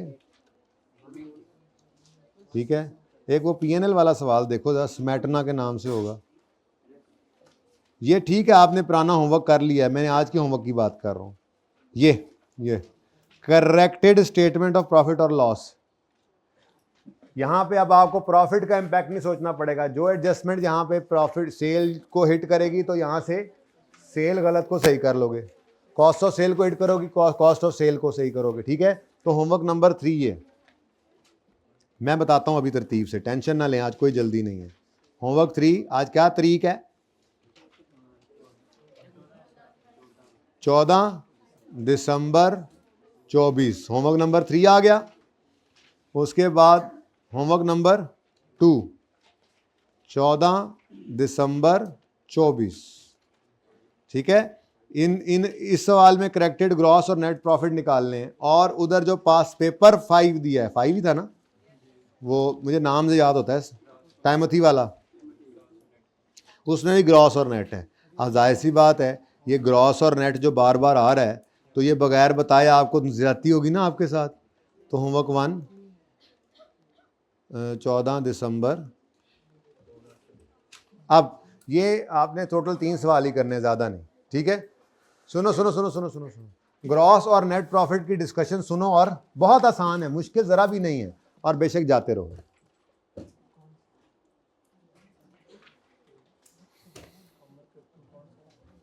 जी, pass paper 5, question bank 5, question bank 7। Pass paper 5 है टाइमथी किन्नी क बारी दसा, क्वेश्चन बैंक 5 BS है, BA एंटरप्राइजेज है, ओके वट एवर, BA है। तीसरा है स्मैटना, अच्छा स्मार्ट है, SE, बस ठीक है। ये 3 होमवर्क में भाई सवाल। अच्छा अब सुन लेना यार, काम दी गल भी सुन लो। ये सवाल की क्वेश्चन नंबर 5 की एडजस्टमेंट्स 5 होमवर्क में। अच्छा किधर गया वो सवाल जो अभी किया था? 10 की एडजस्टमेंट क्या है, क्या रिक्वायरमेंट क्या है? ग्रॉस और नेट प्रॉफिट। अच्छा अब इसमें सिर्फ 2 अदद एडजस्टमेंट्स हैं जो मैंने यहाँ पर नहीं करवाई ना। ठीक है, सवाल के अंदर चूंकि इसकी रिक्वायरमेंट नहीं थी, तो आप ज़रा क्विकली मुझे दिखा सकते हैं जहाँ पे वो एडजस्टमेंट्स आपने जब कभी की थी? प्रोसीड फ्रॉम डिस्पोजल ऑन 31 दिसंबर अमाउंटिंग टू दिस। ये ज़रा जल्दी से देखते हैं हम अपने सोल्यूशन में। ये गालिबन पहला या दूसरा सवाल होना है। अभी मिल जाएगा, कहीं नहीं जाता ये, पहले सवाल ढूंढ लें जी। मशीनरी प्लांट ये है, proceeds from disposal of equipment, ये एग्जाम्पल 2 है बच्चों। एग्जाम्पल 2 की एडजस्टमेंट नंबर 5 आपको करवाई हुई है। इसके सोल्यूशन पे जा रहा हूं मैं। इसका सोल्यूशन जो हाथों से लिखा था, अभी उसको प्रिंट भी कराना है आपके वॉल्यूम 2 में डालने के लिए, पता नहीं कब होगा ये। एग्जाम्पल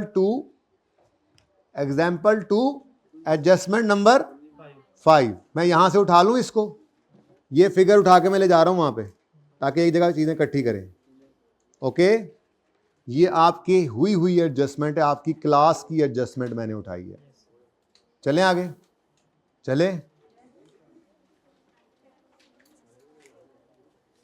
यहां पर रेक्टिफाइंग एंट्री डायरेक्ट लिख रहा हूं मैं, क्योंकि अब मुझे यहां से कुछ समझाना है। ओ सारा कुछ ही बंद हो गया जी। बेटा अभी मैं ये करवा लूं जो मेरे सामने खुला हुआ है मुसीबत, ये कर लूं पहले मैं, कि पहले तुम्हारा काम कर लूं? MCQs का बता दो इसको पहले।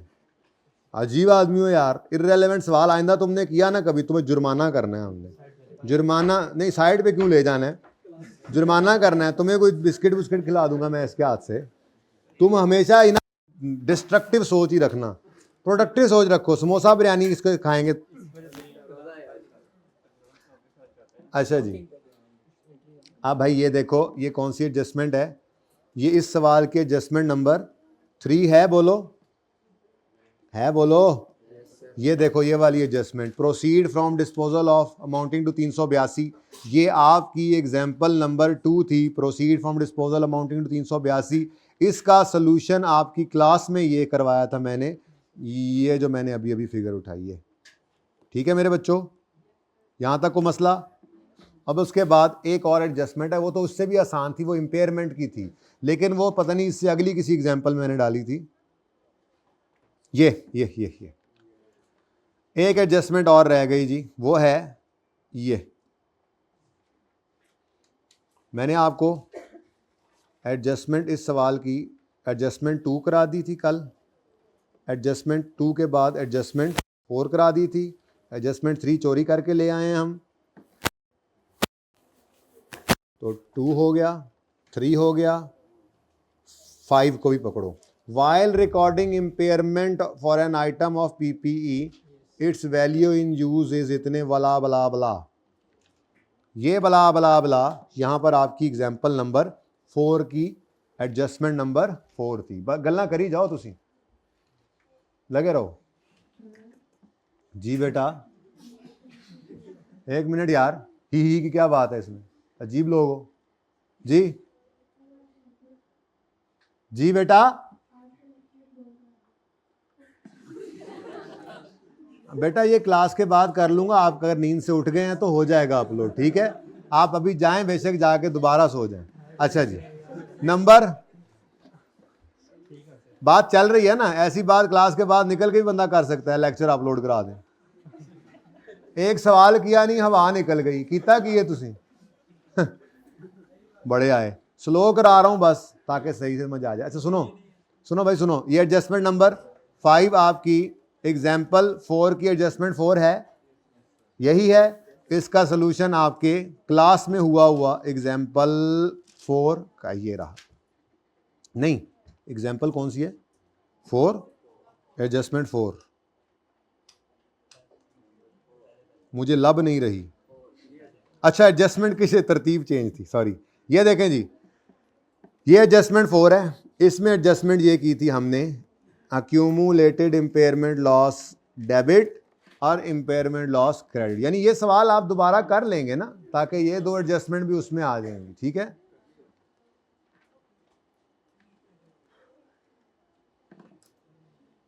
लो भाई, इसकी एडजस्टमेंट्स पूरी कर रहे हैं हम, ताकि कुछ नया ना करना पड़े। एडजस्टमेंट तो सारी हुई थी। ये कौन सी एडजस्टमेंट नंबर है बेटा, बोलो। 4। अभी एक ऐसी है जो हमने ना की थी, 5 है ना, हमने की थी ना किसी एग्जाम्पल में है, वो पहली वाली एडजस्टमेंट है मेरे ख्याल से, या वो भी हो गई थी, वो भी किसी एग्जाम्पल में हुई होगी। Purchase return of 200 was recorded as sale return of, ये 6 या 7 में पड़ी होगी। अभी दिखाता हूँ, कोई नई चीज़ नहीं।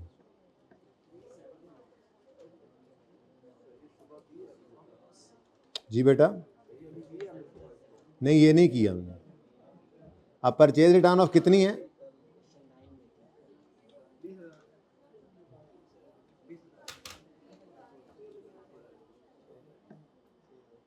इस जैसी ज़रूर की है, लेकिन ये नहीं की मुझे लगता है।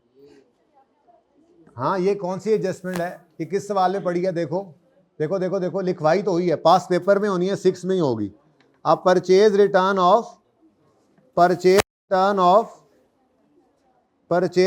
ऑफ मुझे फिगर बता दो ना। नहीं है, शायद मैंने सेम समझ के छोड़ी थी। हाँ अच्छा बेटा, ये मरमरिंग क्यों हो रही है, मुझे समझ नहीं आ रही है, मसला क्या है बेटा। जिसको मसला है बेटा वो क्लास से निकल जाए ना। अगर उनको मसला हो रहा है और थक गए हैं, प्लीज़ लीव द क्लास, मुझे कंक्लूड करने दीजिए क्लास ना। मोहब्बत की ज़बान नहीं समझ आती आप लोगों को, बोली जा रहे हैं। जिसको मसला है बेटा वो क्लास से चला जाए, मैं लेक्चर सारा ही अपलोड कर दूंगा, चले जाएं जिन्होंने जाना है, प्लीज़ लीव द क्लास। भाई ये एडजस्टमेंट मुझे लगता है सेम समझ के हमने छोड़ दी थी, इसलिए इस एडजस्टमेंट को भी कर लें। पर ये अभी मैं 10 लगे, 15 मिनट लगे, आधा घंटा लगे, आप इधर ही बैठे हैं, जिसने जाना है वो जाए। आवाज़ अभी किसी की नहीं आनी चाहिए। मैंने इस सवाल की प्रॉफिट एडजस्टमेंट करवा के ही छुट्टी देनी है। किसी को मसला है, they may leave the class, lecture will be available on YouTube, make it clear. क्या यार, अभी थोड़ा सा एंड कंक्लूड करने दो ना। अब ये कोई तमाशा है, फिर तुम हंस किस लिए रहे थे जब मैं गुस्सा कर रहा था तो। ये कोई तमाशा नहीं, मैं सचमुच गुस्से में उस वक्त गुस्से हो रहा था।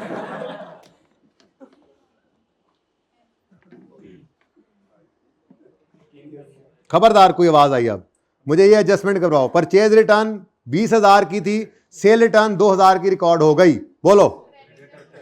एडजस्टमेंट नंबर 1, परचेज रिटर्न थी creditor debit, purchase return credit कितने से, ये 1000 में चल रहा है सवाल। इसको आपने गलती से रिकॉर्ड कर दिया as a sale return, sale return के तौर पे रिकॉर्ड किया, सही है। तो sale return debit, debtor credit, पूरी सेल रिटर्न के तौर पे रिकॉर्ड किया, और वो भी किससे, अजीब ड्रामा यार। क्रेडिटर डेबिट 20 से होना था, नहीं हुआ, करें। परचेज रिटर्न क्रेडिट होना था, नहीं हुआ, करें। डेटर गलत क्रेडिट हो गया, सेल रिटर्न गलत डेबिट हो गई है, सही करने के लिए क्रेडिट करें। अच्छा, ये इसलिए रह गई थी कि सस्पेंस नहीं था, वरना सस्पेंस वालियों में आ जाती, ये इसलिए रह गई थी, ठीक है। लेकिन रह क्यों गई थी, हो गई। ये मैंने इसलिए करवा दी बेटा कि सारी एडजस्टमेंट्स आपके सामने हों। ये सवाल आपने किया हुआ था एक एडजस्टमेंट के अलावा, बस मैं कर ये रहा था कि डिफरेंट जगहों पे आपका ये सोल्यूशन पड़ा था, आपको कॉन्फिडेंस देने के लिए मैंने वहीं से इसको उठाया। हालांकि ये सवाल आपने सारा खुद करना है, इसको होमवर्क 4 रख लें, ऑप्शनल। अब ये सारी कहानी रिक्वायर्ड नहीं थी, रिक्वायरमेंट तो सिर्फ यहां से निकलनी है। उसने हमें कहा था रिक्वायरमेंट पढ़ो, क्वेश्चन नंबर 9 है ना, 10 है, रिक्वायरमेंट पढ़ो, 10, 15, 20 जो लगने हैं, मैंने ये करवा के भेजना है। ये मौका मुझे पूरे सेशन में फिर नहीं मिलना, तुम लोगों ने ड्रामा लगाया हुआ है जी। क्या क्या रिक्वायरमेंट है, करेक्टेड ग्रॉस प्रॉफिट निकालो। और अब इसको कहीं अलग कर लाएं यार, थोड़ा सा ना इधर रश बन रहा है, ताकि दूर से आपको नजर आए। ये क्वेश्चन नंबर 10 ये पड़ा है, लें जी। अब इस सारे क्वेश्चन के अंदर ना ओरिजिनल रिक्वायर्ड था, ना रॉन्ग रिक्वायर्ड थी एंट्रीज, ना ही रेक्टिफाइंग एंट्रीज रिक्वायर्ड थी। इससे भी आगे की बात थी, और वो बात क्या है, जो प्रॉफिट उन्होंने बता दिए वो प्रॉफिट्स गलत हैं, उनको सही करना है। अब एक मुसीबत जो आज तक आपको पता ही नहीं थी, मतलब पता शायद हो, लेकिन मेरे हिसाब से पता नहीं, क्योंकि मैंने नहीं पढ़ाई, ठीक है। वो मुसीबत क्या थी, सुनो। कोई रह गई है जिसमें, अच्छा, ये जनाब सेल्स हैं आपकी,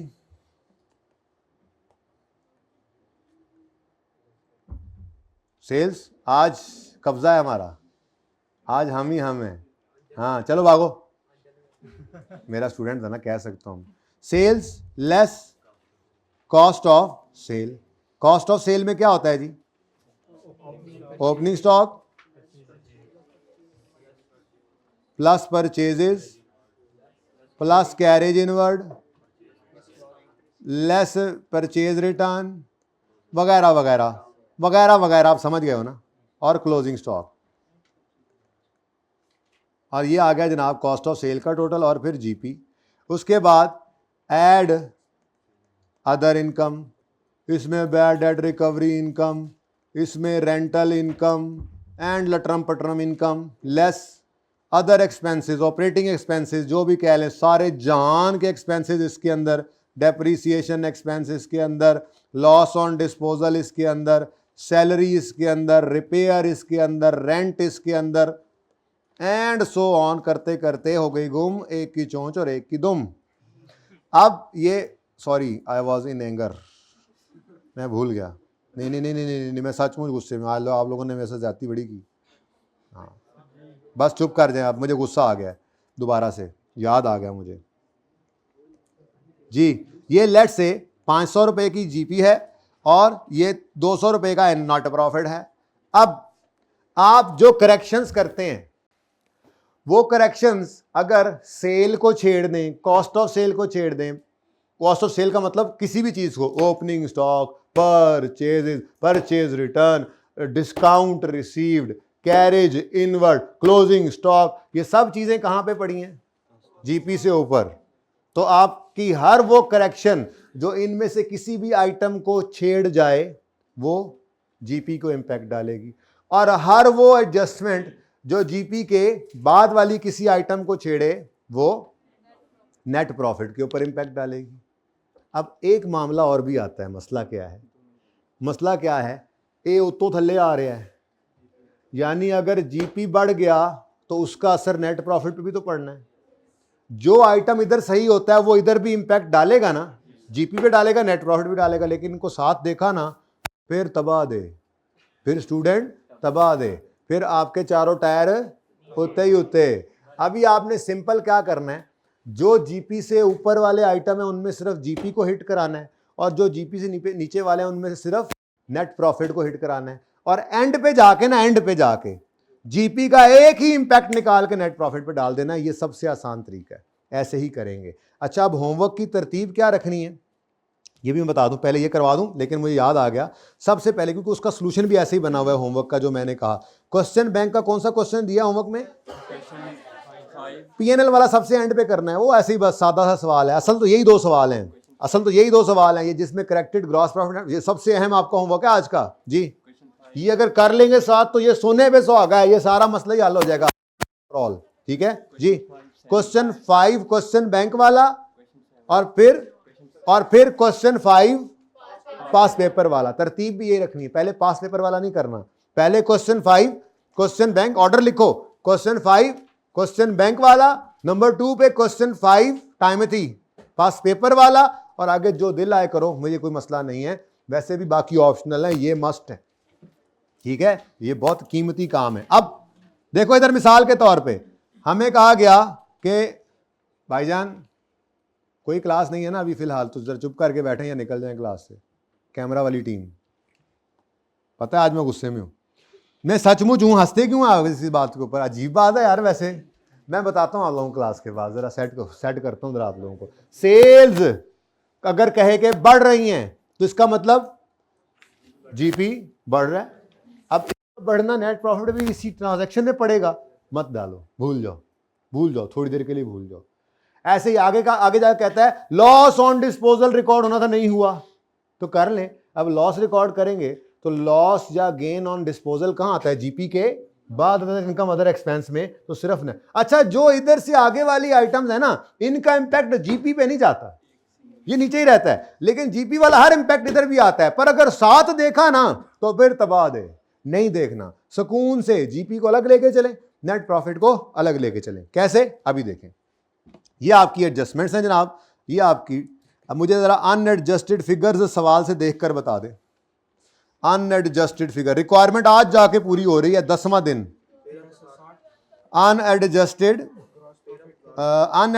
प्रॉफिट, मैं यूं कह देता हूं, अनएडजस्टेड ग्रॉस प्रॉफिट और नेट प्रॉफिट दोनों को साथ साथ कॉलम में डाल लेता हूं। कौन साथ नहीं करेंगे, अलग अलग। ठीक है, अब क्वेश्चन नंबर कौन सा है? 10। वो कहता है गलतियां उल्टियां कर ली इन्होंने, ग्रॉस प्रॉफिट 1360 है, नेट प्रॉफिट 590 है। 1000 में करूंगा मैं, ठीक है, सारा सवाल 1000 में है ना। तो अनएडजस्टेड 1360 और नेट प्रॉफिट 500। अब किसी एडजस्टमेंट को मैंने ये ना हो कुछ और फिगर, 1000 में ही सारा हुआ है ना, चलो शुक्र है। अब 1 बाय 1 देखते जाओ, आसान काम बहुत है, लेकिन आज का संडे ज़ाया हो जाएगा अगर मैं ये थोड़ा सा आपको एफर्ट नहीं कराऊंगा और आपको थोड़ा स्ट्रेच नहीं करूंगा। सब आपको आता है, लेकिन बेटा इस टॉपिक को कंक्लूड करें ना। क्या पर्चे में सिर्फ करेक्शन ऑफ एरर आना है? लेट हो रहे हैं। अब एक चीज़, एक मंजिल पे पहुंची हुई है, 5 मिनट की आप लोग नॉन सीरियसनेस दिखा के सारी गड़बड़ कर रहे हैं। बहुत आसान काम है। आपको अगर प्रॉफिट की एडजस्टमेंट मांगे तो रेक्टिफाइंग एंट्री में सिर्फ इनकम्स एक्सपेंसेस को देखना है। ठीक है, अब एडवर्टीजमेंट एक्सपेंस, ये कौन सा आइटम है? जीपी से ऊपर वाला या जीपी से नीचे वाला? जीपी से ऊपर वाला तो नहीं है। एडवर्टीजमेंट तो सेलिंग एक्सपेंस होता है, यहां कहीं आएगा, यहां पे मैं लिख देता हूं एडवर्टीजमेंट, आपके लिख भी देता हूं एडवर्टीजमेंट एक्सपेंस, ये तो इधर आता है, सेलिंग एक्सपेंस है। ठीक है, अब क्या हो रहा है इसको? ये बढ़ रहा है, एक्सपेंस बढ़ रहा है। एक्सपेंस का बढ़ना प्रॉफिट को, कौन से वाले प्रॉफिट को? 30 से कम। यहां पे जो एडजस्टमेंट नंबर होगा वो लिख लेना। ठीक है, आगे बढ़ो। सेल्स मैं ग्रीन रखूंगा जीपी वालों को। सेल्स डेबिट मतलब सेल्स कम, सेल कम होगी तो जीपी कम होगा। अब जीपी की कमी नेट प्रॉफिट भी पड़नी है, पर ना डालो, अभी ना डालो, ये जान छूट जाएगी, वरना जान छुड़ाना मुश्किल हो जाएगी इससे अगर साथ साथ सोचा तो। आई के पे सोल्यूशन नहीं देखने, ये सोल्यूशन आपको पास से पर जाहिर है क्लास में करवाऊंगा, 2 लेक्चर शायद मिलाने पड़े मुझे कहीं से। लेक्चर जो मिलेगा उसमें सोल्यूशन एंड तक होगा अपने तरीके से, एंड आंसर सेम होगा, एंड आंसर सेम होगा। पर एक एक ट्रांजैक्शन सेम नहीं होगी, क्योंकि हम क्या कर रहे हैं, जीपी का इंपैक्ट सिर्फ जीपी पे लेके आगे नहीं भेजते और एंड पे एक इंपैक्ट डालते हैं। समझना आसान है, संभालना आसान है सवाल को। फेवरेट बड़ा है, आप देख रहे हो उसका ये काम, क्योंकि वो भी ये देखना चाहता है कि बच्चे को पता है या नहीं है, उत्ते की तो थल्लेगी। Sales debit. Next, purchases credit, मतलब परचेजेस कम, परचेज कम हो रही है तो प्रॉफिट बढ़ेगा, वो भी कौन सा, जीपी, तो +30। ठीक है, अब यहां पे आप लिखें एडजस्टमेंट नंबर कौन सा है, ये वैसे नंबर आगे पीछे 2 है, तो एडजस्टमेंट 2 का ये असर है। बाद में जो सोल्यूशन देख रहे हो, तो वैसे सोल्यूशन को देखना नहीं, समझ कोई नहीं आनी उसकी, आंसर एंड पे सेम होगा आपका। ठीक है, अब बात समझ आई है, इतनी सी बात है, लेकिन चूंकि मैंने जीपी का इंपैक्ट दिखाना है, 4 तो ट्रांजैक्शंस हैं, फटाफट देखें। सेलिंग एक्सपेंस, नेट प्रॉफिट बढ़ रहा है, एक्सपेंस बढ़ रहा है, प्रॉफिट कम कर लो। ये तो आपको पहले ही सिखा दिया था मैंने, इसमें मैंने आपको ताक कर दिया है, इस चीज में आपको ताक कर दिया है, सिर्फ ये बताना बाकी है कि जीपी और नेट प्रॉफिट इकट्ठे आए तो क्या करना है। प्रॉफिट का इंपैक्ट आगे काबू में आ चुका है ना, अब प्रॉफिट जीपी और नेट प्रॉफिट हो, इंपैक्ट तो प्रॉफिट ने वही लेना है ना, तो वो आपको आता है, इसलिए ये कोई मसला नहीं है, सिर्फ बताना है कि आपको पता है, आपको पता है, आपको पता नहीं है कि आपको पता है। ठीक है, तो 240 से एक्सपेंस कम और परचेजेस कम तो प्रॉफिट बढ़, कौन सा, 2।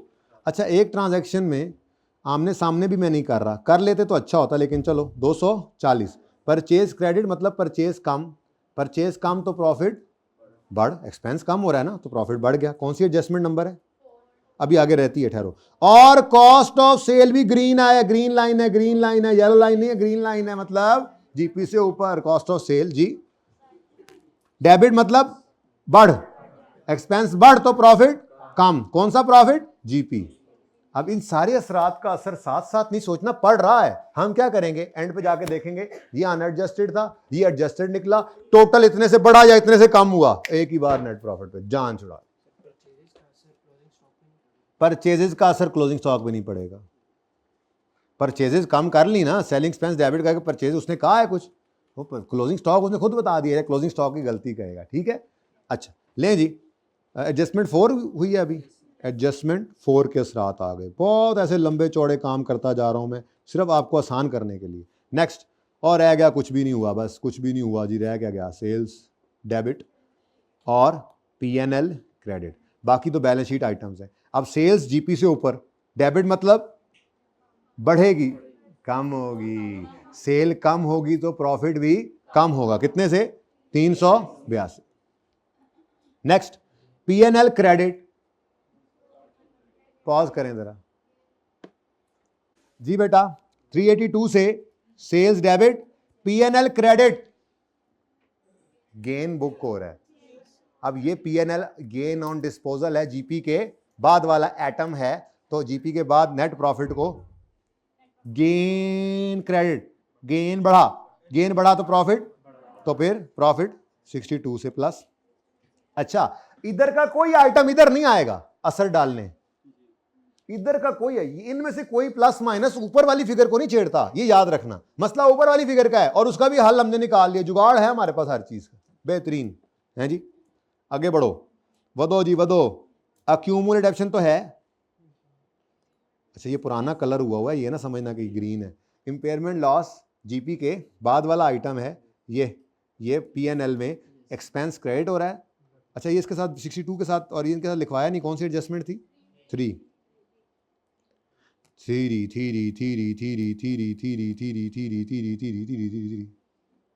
सॉरी आई वाज गुस्से में। 200 से एक्सपेंस क्रेडिट तो प्रॉफिट, एक्सपेंस कम हो रहा है तो प्रॉफिट बढ़ा। ठीक है, एडजस्टमेंट नंबर 5, बस इसका एक ही असर था, अक्यूमुलेटेड इंपेयरमेंट तो बैलेंस शीट आइटम है ना, लो जी एंड हो गया, कम हो गया एंड।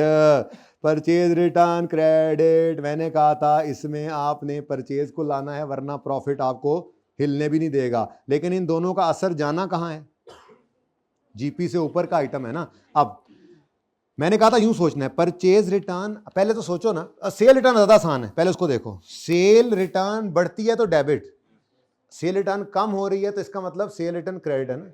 अच्छा, अब सेल रिटर्न कम हो रही है, पहले ये डिसाइड हो गया कि सेल रिटर्न क्या हो रही है, कम, सेल रिटर्न का कम होना सेल का बढ़ना है और सेल का बढ़ना प्रॉफिट को बढ़ा देगा। तो 2 रुपए से आपने प्रॉफिट, लेकिन जीपी को डन हो गया। नेक्स्ट, अच्छा परचेज रिटर्न की एंट्री सोचो, credit debit purchase return credit, यानी ये एडजस्टमेंट की हुई है हम, credit debit purchase return credit, purchase return बढ़ रही है तो परचेज रिटर्न करेक्टिंग एंट्री में बढ़ी, परचेज रिटर्न का बढ़ना परचेज की कमी भी प्रॉफिट को बढ़ा देगी। मतलब 2 और 20 दोनों ही एडजस्टमेंट नंबर केड़ा है, वही तो 1 है। लो भाई आप कहानी खत्म। तो ये मैं चाह रहा था कि थोड़ी सी हिम्मत कर लो, थोड़ी सी अगर हिम्मत कर लो, आप लोग नहीं करने को तैयार थे। ठीक है, अब बताओ जी एडजस्टेड जीपी कितना है, एडजस्टेड जीपी कितना है 1360 में से माइनस, ये माइनस प्लस मैंने सही किया, जरा ध्यान से देखते रहे थे ना जी, इसको प्लस माइनस करें तो क्या आता है 1195। अब देखो इधर 1360 से करेक्शंस करने पर 1195 पे जीपी आ गया, तो क्या फर्क पड़ा जीपी में टोटल में, तो मैं यहां पे लिखूंगा इंपैक्ट ऑफ जीपी क्या जी 1195 माइनस, सॉरी 1350 पहले लिख लो, 1360 माइनस 1100 कितना जी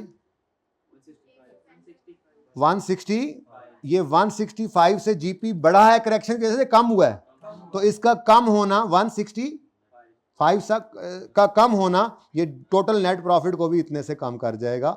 ये एक ही बार हमने इंपैक्ट डाल दी, जिंदगी आसान होगी, वरना ये करेक्शन उड़ा के रख देती है, उड़ा के ऐसे रखती है कि कुछ खर्चे ऐसे होते हैं जो आपके कैंसिल हो जाते हैं, आईके पे सोल्यूशन में नजर ही नहीं आ रहे होते। एक बढ़ना, एक नेट प्रॉफिट को बढ़ाएगा कम होगा, वो दिखाता ही नहीं आईके, बच्चा परेशान बैठा मुंह उठा के अब मैं करूं क्या, ये गया कहां पे, तो ये तरीका सबसे अच्छा है। ठीक है, क्या आता है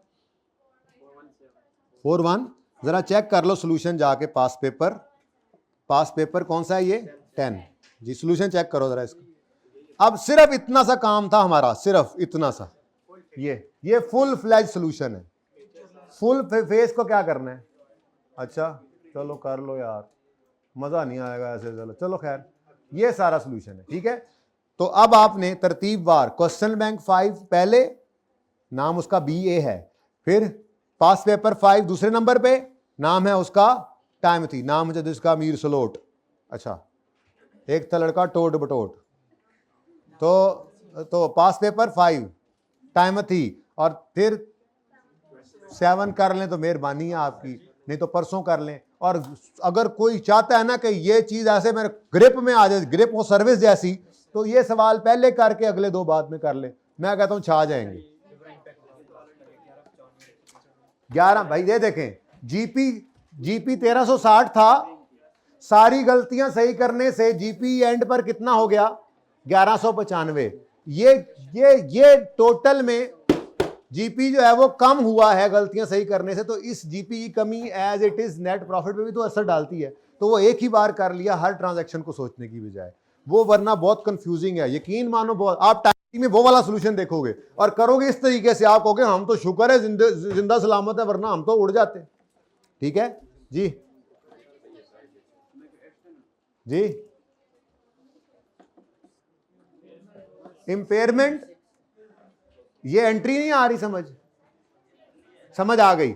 accumulated depreciation debit depreciation expense credit की एंट्री, क्या इधर क्या ट्रांजैक्शन होगी, accumulation balance sheet item, depreciation expense credit, तो एक्सपेंस कम तो प्रॉफिट बढ़। अब वो डेप्रिसिएशन के लफ्ज को इंपेयरमेंट से आप जो है वो रिप्लेस कर लें, एक्सपेंस ही है। ठीक है, डिस्कशन आ जाएगी रात तक, कल सुबह तक। ये मुझे पता या अल्लाह को पता, मैं भी ढूंढूंगा।